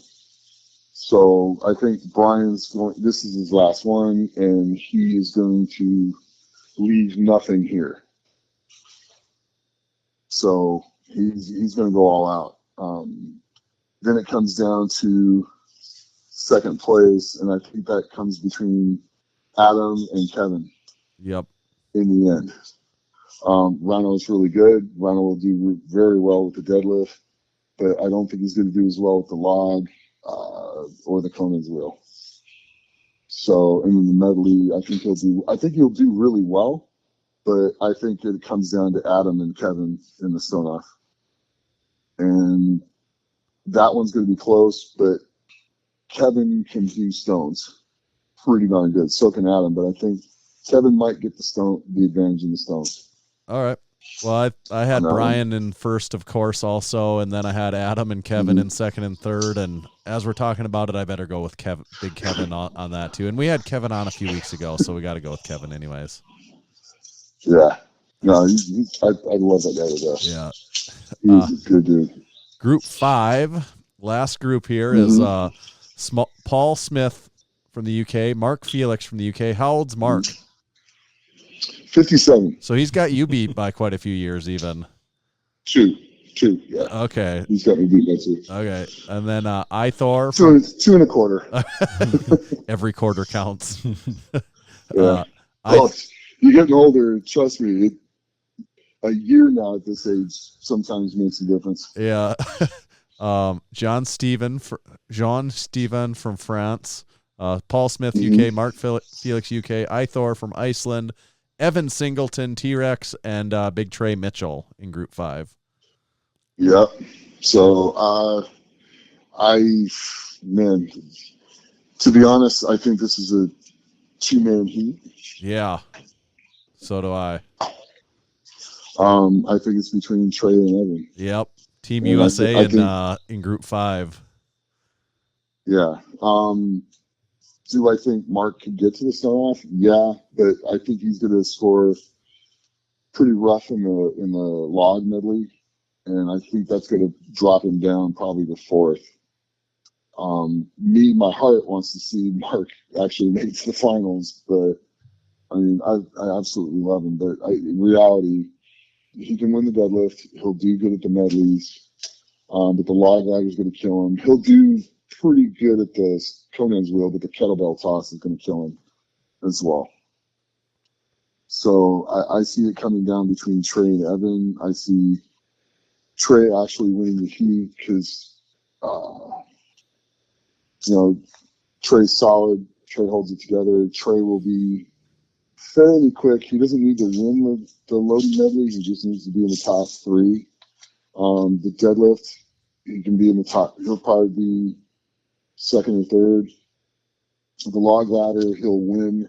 The Conan's wheel, he'll do well. And the kettlebell toss, I think he'll hold his own. But I think Trey will win the heat. I think Evan and for the most part, I would like to say Mark, and then the two of them would do the stone off, and I think Evan wins in the stone off with Mark. But the other couple guys, a couple of them could step up, but to be quite honest, I think that's kind of how that heat is. Yeah, we've got the same thing there too. I think we're buddies with Trey, and I think I think he's got that too. But Evan, I think, is going to do really well. I think he's probably poised to have a really good World's Strongest Man here. You know, barring injury and everything, he could do pretty awesome this year. It looks like if he stays calm, he might.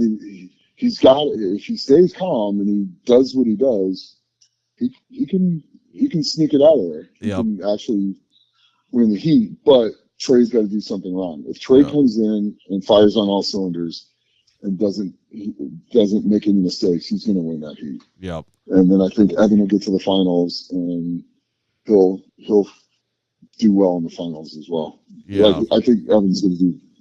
Both of those guys will do pretty solid in the finals. Yeah, I think so too. And then we go to the finals, as we're talking events a little bit different for the finals. We've got Fingal's Fingers this year, which is cool. Glad to see that in there. The knack deadlift.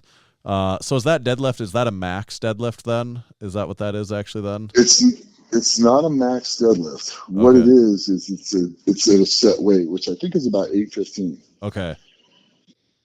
But the difference and the problem with that one is going to be because the guys who roll the bar into their legs. Oh, you can't do that when you got a box on the end of the bar. Can't do that. Yeah. And then the guys who set the box down hard or set the bar down hard is going to make that thing jump. And then it's going to be out of position, and then you have to reset. Yeah, and there again, you can't roll it into you. If it gets out of position, you're going to have to physically move to get back in position to the bar. Yeah. Correct. So that's going to be kind of and that's the second event. So the fingers are the first event, which I think Brian's going to win that. Yeah. That would be his event to lose, I would think, right? Like, I mean, correct. You know, his size, obviously, on that event is important. His experience on that one, you know, like. And his training on that one. Right, right. He was training with ones that were heavier than the last one. And a lot of people don't get the last one, right? Like, what is the story on the last one? It's it's a tough finger, right? Like, people typically don't get the final one, right? Right. Well, yeah, it's a very difficult finger. This set of fingers was different than the old set of fingers. Okay. When they built those Thor hammers in 2015, they used the old ones to do that. So this is a different set. Okay. So the fifth one is the fourth one used to be the worst one, and then it got to the fifth one, you had a good shot at getting it. But this one, the fifth one is the killer. Okay. So do you think will that be a good event for Tom also? I don't know how he is at that specific thing, but just thinking about his size, it seems like he'd be well built for that one too. And his height, because he's an inch taller than Brian. The taller you are, the easier that event is. But I still don't see Brian getting second in that. I see that as a win for Brian, unless somehow something that's the event for him to lose. Yep. So, and then going into the deadlifts with that, now the last two going into that, we'll see and know how many reps they got to do. Yeah, which is a big advantage, obviously. It's a massive advantage because if you can pull 10, the number's 8, you just pull 9 and you save it for the next event. Right.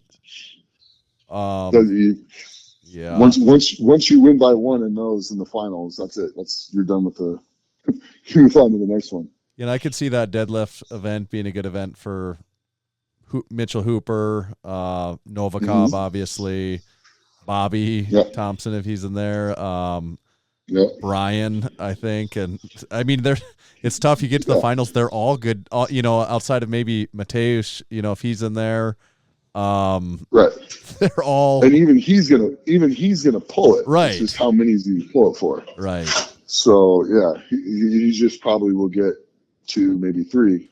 That event is gonna, a rep or two is gonna be a big deal for those, whether it's 8, I don't know what number they're gonna be at, but just a swing of a couple reps could mean a lot of places for you in that event, I think. Oh yeah, for sure.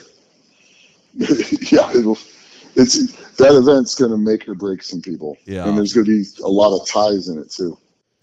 Yeah, and then it's rain shield carry. What's the shield like? How big is it? What's it look like? To my understanding, because I haven't physically seen it yet, because I didn't get to go down to the boneyard yet. My understanding is the Giants Live Shield, which is really long and weighs 440 pounds. And the grip on it is at the top. So you have to grip it up on your chest when you start walking with it. And hold on, I'm being given some information. Rain shield. Oh, Rain created it for this? Oh, okay. Well, I've just been reinformed that it's the rain shield. So I haven't seen it. Okay. So, but it's supposed to be 440 pounds from. It's made of recycled rain energy cans. And that's funny. I've just been informed it's also very thick. Okay. Which is going to be interesting for people to carry. So that one's going to be interesting because Brian's actually really good at a shield carry, and people have forgotten. But I mean, I've seen him go 60, 70 meters with the ISA shield, and that was one of the worst shields you could ever want to carry, like ever. Yeah. So he's actually pretty good at it. Stoltman is the record on the Giants Live Shield. He went 65 meters with that, and he just went 70 meters in training. So that one will be close. That one's going to be. You'd think Mateusz could be good tight at that event, possibly too. I don't really know that, but it just seems like Mateusz could win that event. Yeah.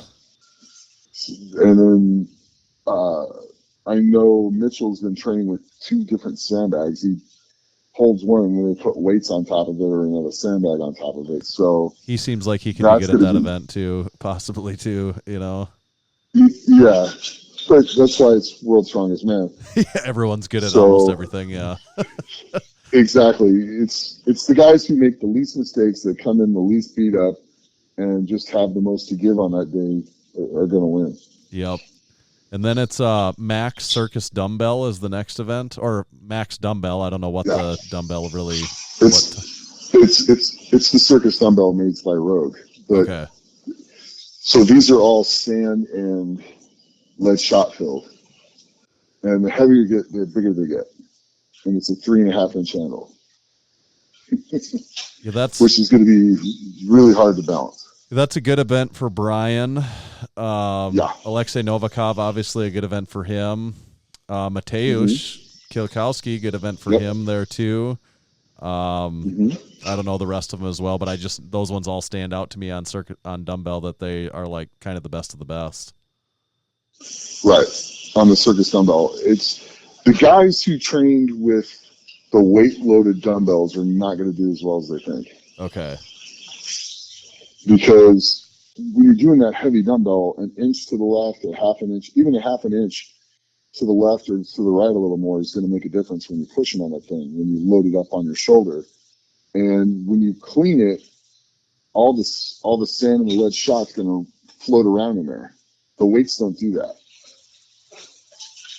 So the guys who can get it up there, kind of shake it up and down real fast and get it to settle, and then pop it over their head and still catch it as it moves on the inside of that over their head. The guys that are ready for that are going to be the guys that do the best at that. Yeah, that makes sense. But I see it getting, I see it getting to 300 though. I don't know if we'll see another world record on it, but I see it getting over 300. Okay. And then vehicle pull. What are they pulling this year? I didn't see the vehicle. Okay. Do you know what the vehicle is? Yeah, nobody's seen the vehicle yet.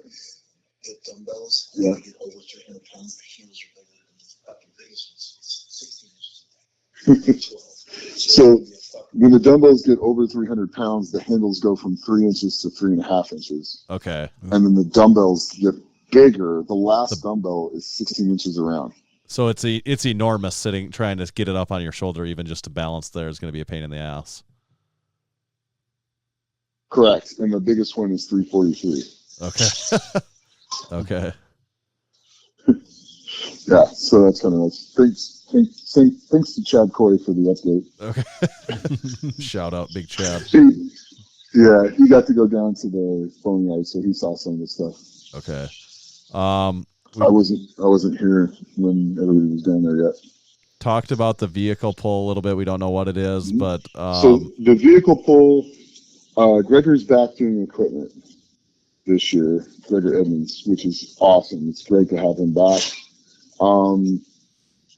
If it's a bus or whatever the vehicle is, Gregor's going to make sure it's not a fast, easy pull. It's not going to be a speed pull. He'll let the air out of the front tires for like 2 minutes.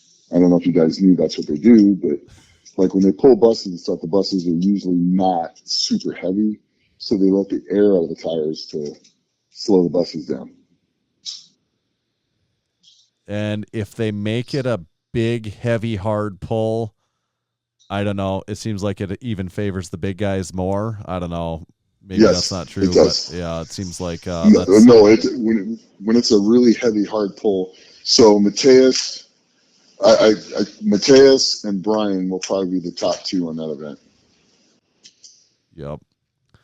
Because Mateus is just an absolute sick truck puller. I mean, he was pulling I saw the video of him pulling like a 70,000-pound vehicle, getting ready for this. And then I know what Brian was doing for it. So he was pulling a massive fire truck, that had a full load of water in it. So that was pretty darn heavy.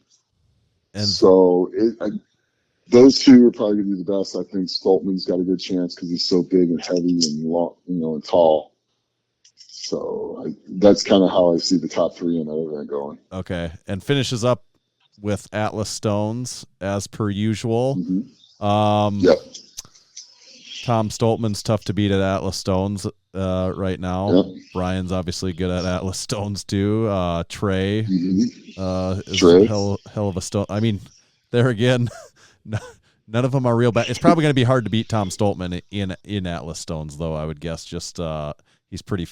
He moves pretty quick on him too. But not to say it's a gimme because he's probably got at least a handful of other guys here that could give him a run for money if he screws anything up. But if he does a good run, it's probably hard for him to lose that. Correct. I would agree with that.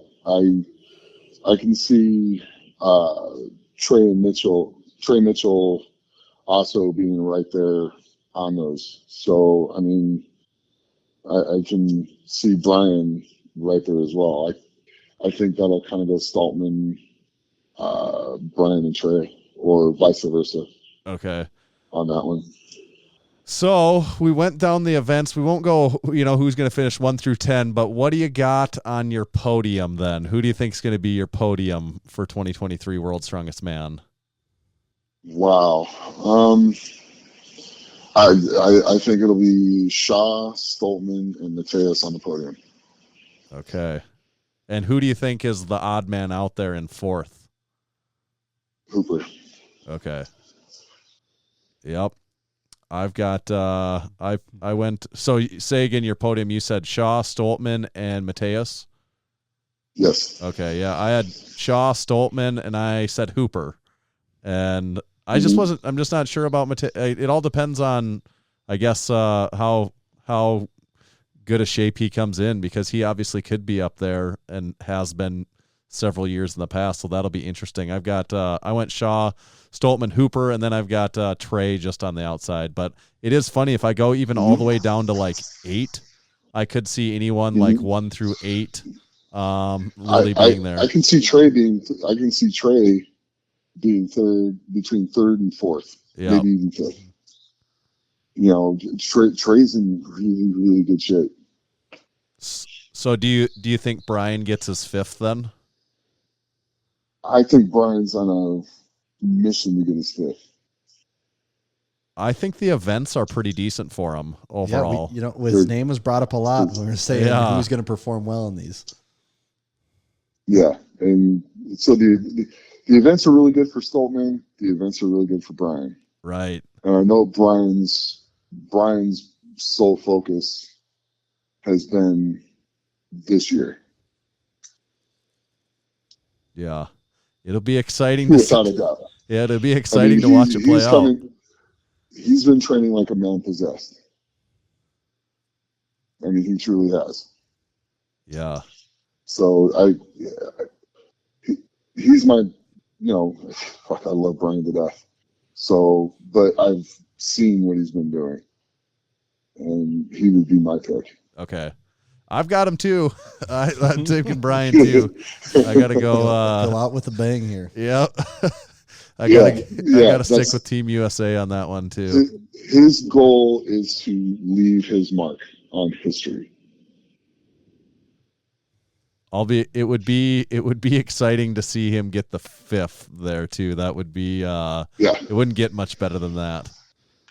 Not at all.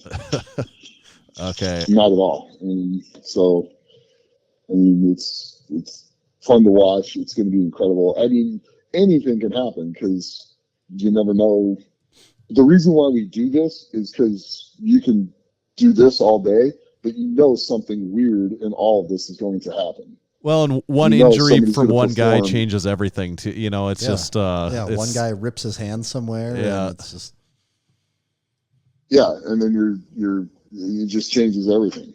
Yeah. So, which is the reason why they do that. But we also do this because this is what we think is going to happen. So, yeah. I mean, it's going to be super exciting to see. It's going to be super, super exciting to be back in there. I'm excited. I can't wait. I mean, I'm actually more anxious to go out there and watch what's going to go on. Then I'm almost as anxious as like when I was competing in it. I'm really excited to see this year. I really am. Yeah. Yeah, I think it's going to be cool. It's going to be a good one. There's a lot of parity in strongman too, which makes it more interesting. It's not like it's not just a lock for anyone, and it's not just a lock for who the top 3 are or anything like that. It's like a lot damn near anything could happen with them. No, I'll agree. Honestly though, I think Trey can get up there and be on the podium as well. Now that I'm really thinking about it. So it's gonna be, it's so difficult because everybody's so good, and the little off parts of each event, it's not that many points. So people are going to step up and they're going to overperform just a bit, and that's going to make the difference between being on the podium and not being on the podium. Right. Okay, we've got we do overrated, underrated each episode, and we'll kind of wrap this up with that. I remember this. Yeah. You've played and passed before. You're an old over/under vet. Well, I did once. That's one more than a lot of people. Not his first rodeo. That's true. This is actually very true. This is actually a second rodeo. So this is a special 2023 World's Strongest Man set of topics. So overrated or underrated Myrtle Beach? Underrated. Because this place is actually, this is one of the contests I wish I could compete in, because this is some of the best conditions. I mean, even if it rains, it's still going to be a killer place to do this. We're not going to be boiling. So, and it's beautiful here. Yeah. Seems like a good venue. So I think it's underrated. It's definitely underrated. Okay. Overrated or underrated Conan's wheel?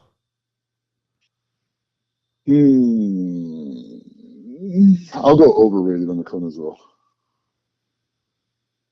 That doesn't feel like an event that anyone really likes that much. I suppose if you're the right size and you're real good at it, you like it, but it's still got to suck. Even if you're the best at it, it's still kind of a brutal event. Well, that and the shield carry are two events where you really got to hate yourself. And you have to embrace the suck as you're doing it and want to suffer longer and more than everyone else. It's just, you got to be super comfortable at being uncomfortable. Yeah. Overrated seems fair. Most people probably wouldn't disagree, though. Overrated or underrated? Fingal's fingers. Underrated. That's going to separate a lot of people, and it's a neat, fun event. That's a fun event to watch. Yes. It's not a fun event for me to do personally because I'm horrible at it, but I love watching it. So I have to separate out. It's not for me, and I do like watching it for people that are really, really good at it because I have a very large respect for it. It is, for me, it's really difficult to do, and you really have to get the hands going, and you really have to get the feet going, almost like a dance as you're doing it. So it's I know what I'm looking at when I'm watching it. So it's an event I really appreciate. Yeah, that's good. Even though I suck at it. That's how you got to look at over under though. You got to be able to compartmentalize. It's not just about if I'm good at it or not. And I do think it is a pretty cool spectacle out of all of them. I think too. Oh, I love to see it when it's in. I just hate to see it when it's in my heat. Yeah. Because I'm like, I'm gonna be towards the bottom on this one, but I'll make it up somewhere else. And I had a single finger in my heat in 17 when I made the finals. So, I mean, it still turns out okay. Because I won my heat in 17, I actually beat Z in the heat, which is kind of crazy when you think about it. But the shield carry saved me because I like to suffer. Yeah. Okay. Last over under topic. Okay. Friend of yours.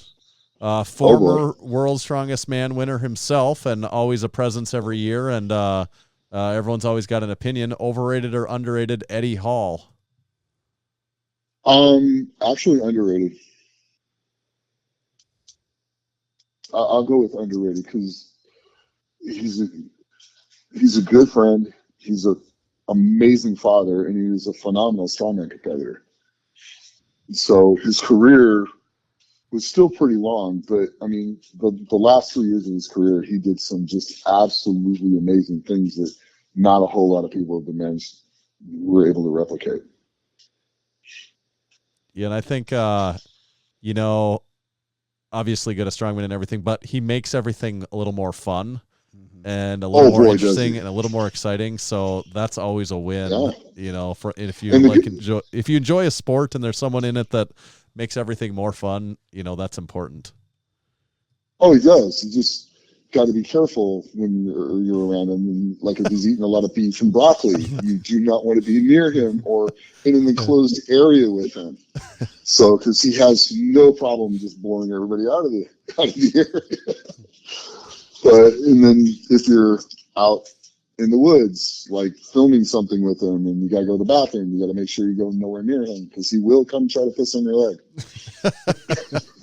I think that cures athlete's foot. So that's it cures something, but I don't know what it is. Yeah, he is. I truly love Eddie. I mean, I really do. He's just a freaking character, and he's a good dad. I mean, he's a good man. Good news, Nick. It looks like you just passed overrated, underrated for the second time now. I was stressing. That was pressure. So oh my God. It wasn't just luck. He is that good. Yeah. Thanks. Once is an accident, but 2 times that says something. It's a habit at that point. Yeah. Well, I try to get into good habits. Awesome, Nick. We appreciate you taking the time. Obviously, we know it's a busy week and a lot going on. It's fun to talk to you. Fun to talk to someone that's there around everyone and experiencing them that's lived it before. So it was cool for us. Oh, pleasure's all mine. Anytime you guys want, just let me know. Sounds good, Nick. Good luck. We'll be excited to watch for you in September too, competing. Yeah, no, that's going to be fun. Personal goal in that one is I have the world record for the total at 990 kilos for over 50. And I want to push that past 1,000 because nobody's ever done that over 50. Yeah. So my goal is to get to 1,000 kilos. The other goal is to squat over 800 and total over 2,000 for the 27th or 28th year. I get confused sometimes. But That is yeah. You get confused. It's because of the old age. I think Nick is the Yeah. what happens. Oh yes. Yeah, because 55 is coming up in November. So yeah. Yeah, that is awesome. Pretty It's getting crazy up. accomplishment, obviously. And we got a lot of Masters listeners here, so we have a lot of listeners that will be rooting for you, no doubt. Well, so here's to all the Masters lifters out there. I'm doing coaching for Masters. That's So if actually you're a pretty Masters relevant. powerlifter or you're a Masters strongman competitor, I am doing coaching for that. Just go to my Instagram page, click on the link tree, and fill out the form. And if you want some coaching by me, I'm doing it for the Masters because I know what your body feels like. I know how to perform at that elite level in both sports, and I know what your body's going to feel like, and I know how to get you through it without breaking. What is your Instagram handle? I mean, it's obviously if you look up Nick Best, you'll find it. But what is it? What is the actual handle? Nick Best Strongman. All right, right on. All right. Facebook, Instagram, Twitter, TikTok, and YouTube. It's all the same. Got it all covered. Okay. All right. So, Thanks, well, Nick. cool. Thanks, guys. Thanks We a lot, appreciate Nick. it again. All right. Same time. Anytime you guys want, just let me know. We'll probably catch you again in 3 years, so you can see if you can go for the three-peat on underrated, overrated. All right. Cool. I like it. All right. See you, Thanks, man. guys. All right. Have a good one. Yeah. See ya. Cool beans. Cool. Those are special Masters beans. Oh, they've been chilled for like an extra 30 years. They've been 'cause they're aging like Yeah. a fine bean wine. just like Nick. He just gets better with time. That's right. We got Nick's full rundown on World Strong WSM 2023. He really does know what he's talking about, doesn't he? Yeah, and I didn't not so relevant to Nick, so I didn't bring it up there. But I am picking Brian Shaw, who I've historically picked. I know. know. Year after it's year, always tough because you just always say every year, is he going to do it or is he going to burn me? But if there's a year you want him to win, this would be the one, isn't it? I don't think I picked him last year. I finally got off of it, and I'm back on it. I think back on the train. I think the events are really good for him, but also Nick's is a good point too. They are, because they're good for Brian because he's a big, tall, heavy guy. Mm-hmm. They also are kind of by default good for Tom. Yeah. And Tom is the reigning 2-time world's strongest man and doesn't look like he's lost a step. So that's going to be the tricky youth part there. on his side. Yeah. Yeah, that will be, but that's the thing is you never know who's going to mess up or get hurt. Like that is what changes all of it. Yeah, and then Mitchell Hooper is just coming off of winning the Arnold and then has been on a tear, kind of like going crazy. Trey winning the last couple of years, Big Bobby,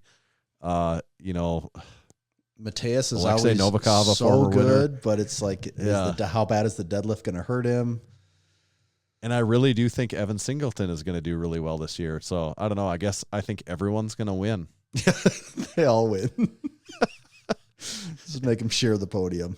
Yeah. Tommy, we did have a special sack segment this week. Oh, let's see it. Are you ready for this? So ready. Special announcement that goes along with this sack segment. Special This just in. This is a 2023 Lift Hard, Live Easy Classic Powerlifting Meet announcement. Newest sponsor and vendor for the event is Build Fast Formula. Oh. Build Fast Formula has committed to being a sponsor and a vendor booth at the Lift Hard, Live Easy Classic. And we have a special sack segment here from Build Fast Formula. It says, to our neighbors to the northwest, are actually just conveniently located between both of us right now in sunny, beautiful Watertown, South Dakota. Here's the Chris Duffin lineup of his favorite flavors. Enjoy. Build Faster from Big Nathan and Big Abby. Big Nathan, also a supporting member. Also, a lot of ties. We call that double dipping, right? Yeah, that's a double dip. So what they sent us, Tommy, is this is their 80-20 protein. Okay. 80-20. You said, what is 80-20? 80-20 is this is the combination of fast and slow digesting proteins for 6 hours of muscle protein synthesis. So I guess what I take from it, it's 80% casein, 20% whey. Okay. Which is the same ratio that's naturally found in milk. Oh. So this would probably go good with pizza, I'm assuming. I think that's... Does the package say that, or are you just adding that on? Oh, this goes great with pizza. And this Try is the with pizza. peanut butter chocolate flavor right here. Sounds delightful. Then also from Build Fast formula, we've got their full blitz, fully loaded pre-workout formula. And this is rainbow candy. Taste the rainbow candy. Ooh. And what's really interesting about Build Fast, and we were made aware of this at the Arnold when we were talking to Chris Duffin about the Dakotas, and he said, "I'm a real Chris, investor." Chris, one of the owners of Build Fast. Yeah, I'm a real investor in companies in the Dakotas. I own part of Bearfoot Shoes, which is in North Dakota, and part of Build Fast Formula, which is in South Dakota, and it's both companies that we are very familiar with. So that's pretty cool. Well, that's when he proceeded to make us an offer on Massenomics, and we're still in the negotiation phases there. But lawyers are working that part out right now.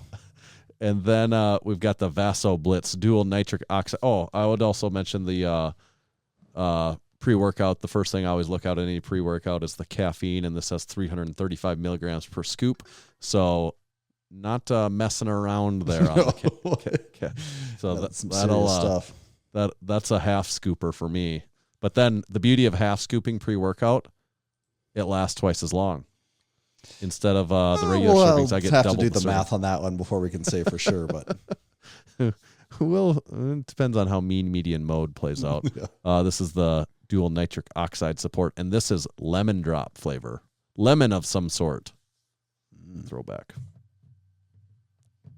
Okay, so thank you to Build Fast Formula. Looking forward to trying this stuff, but even more so looking forward to seeing you set up at the Lift Hard, Live Easy Classic. Well, and Big Nathan, he's competing, isn't he? Big Nathan is even competing in the Lift Hard, Live Easy So he's Classic. like triple dipping now. Yeah, he's competing, sponsoring, supporting member. Yep. He's doing it all. I guess we better just make sure he wins first place. We better rig it to make sure he wins first place. It's only fair. Yeah. Okay. Oh, I'm wondering, is there anything that you see here that's super important that we get to immediately, do you think, Tommy? Well, I mean, there's one thing here that I'm very interested in, but... Is it the plate story? Yeah, it's all the suspense. I think we'll save the plate story. Oh, he's going to make me Or do you want to wait. hear the plate story? I don't know. Now? I don't know how long of a story this is, but you have it's my not attention. that long of a story. It's probably maybe we should do it this week. Yeah, maybe you should before tell I me. forget Otherwise, the let's be story. up all night thinking about it. Yeah, so this story, if we can get in our time machine, this story goes back to, I want to say, 2019. Okay, yep. I was alive then. Yep. Yeah, and this was talked about on the Massenomics podcast on the time, so someone could so find I was out probably the actual, there. Yeah, you were there. Okay. I don't know if you remember, it was in Aberdeen, Western Northeast South Dakota. Yep, I was there also there too. Old York plates that came up for sale. I found them on Craigslist. And the guy gave you the whole "I know what I got, no lowball Yeah, offers" he said, thing. "I know what I got." What did he want for him, and what was it again? Remind me. I can't remember exactly what he wanted, but they were vintage deep dish York plates. Okay.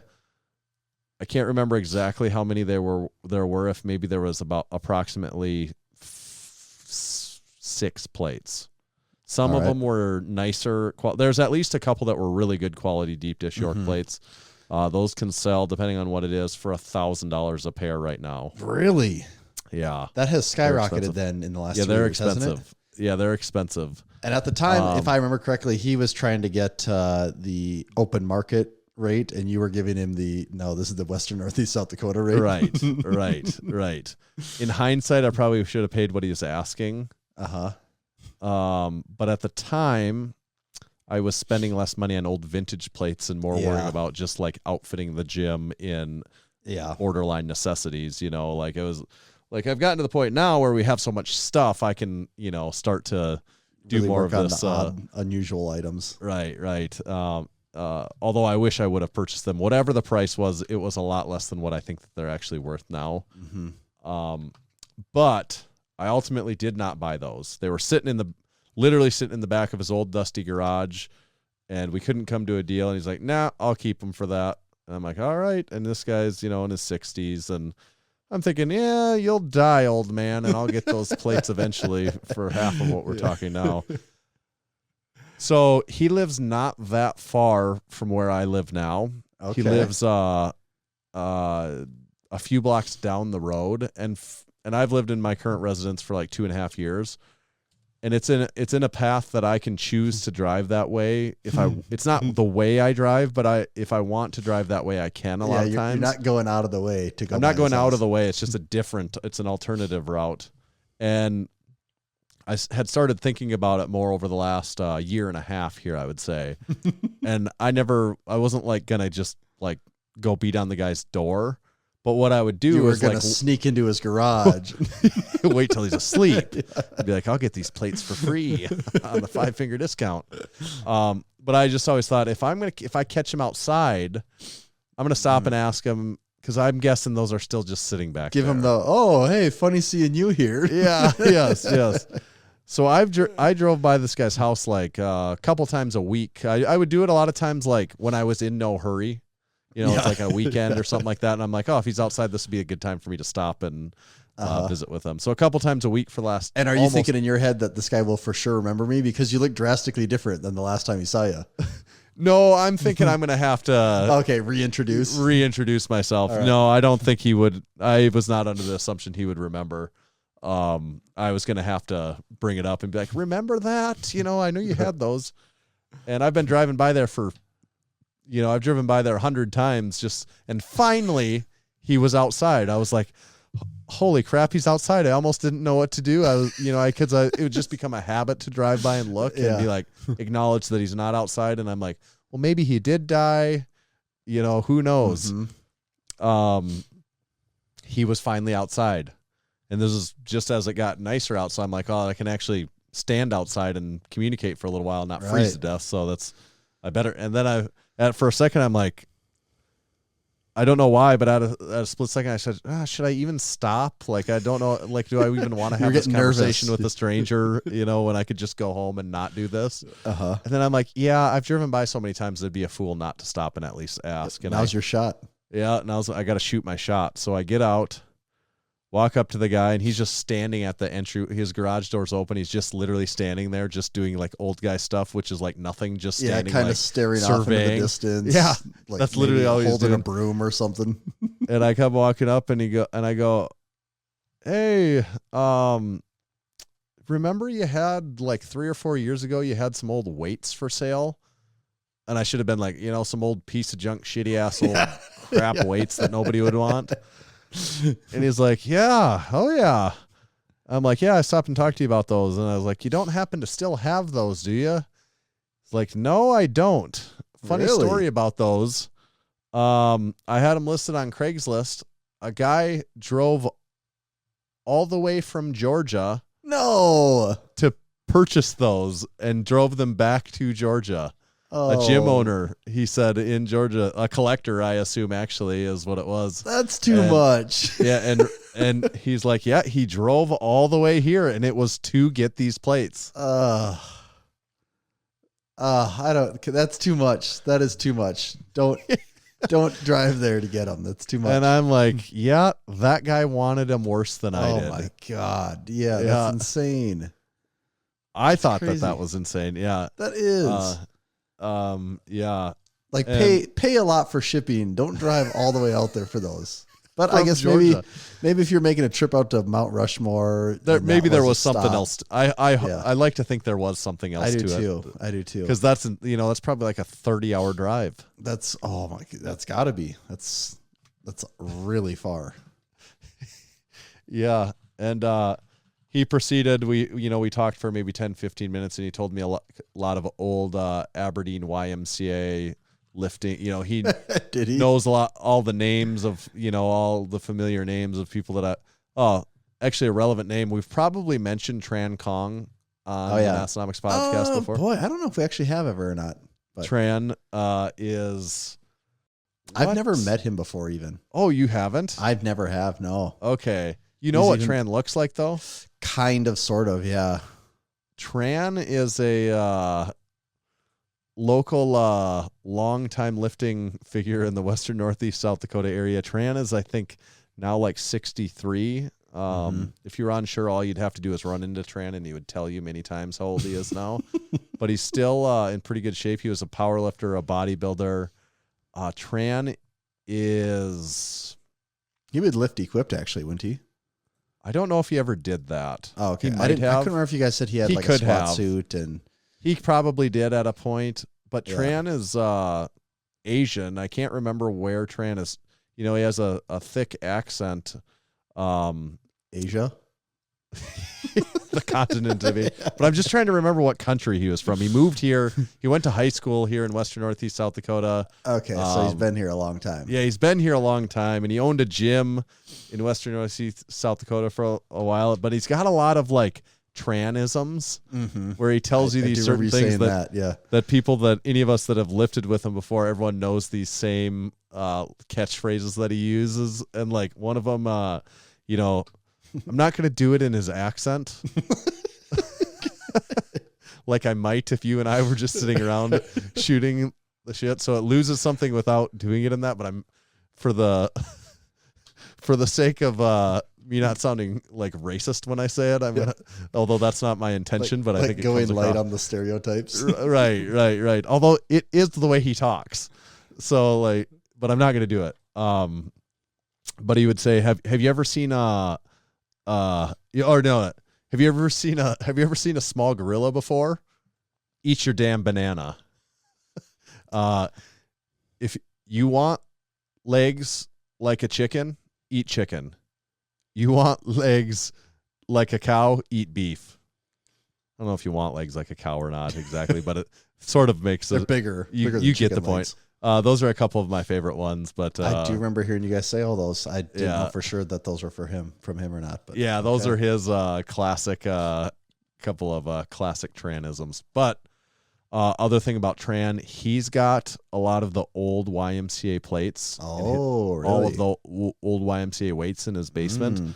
But he has mentioned to me at times those will not leave his possession. Oh, really?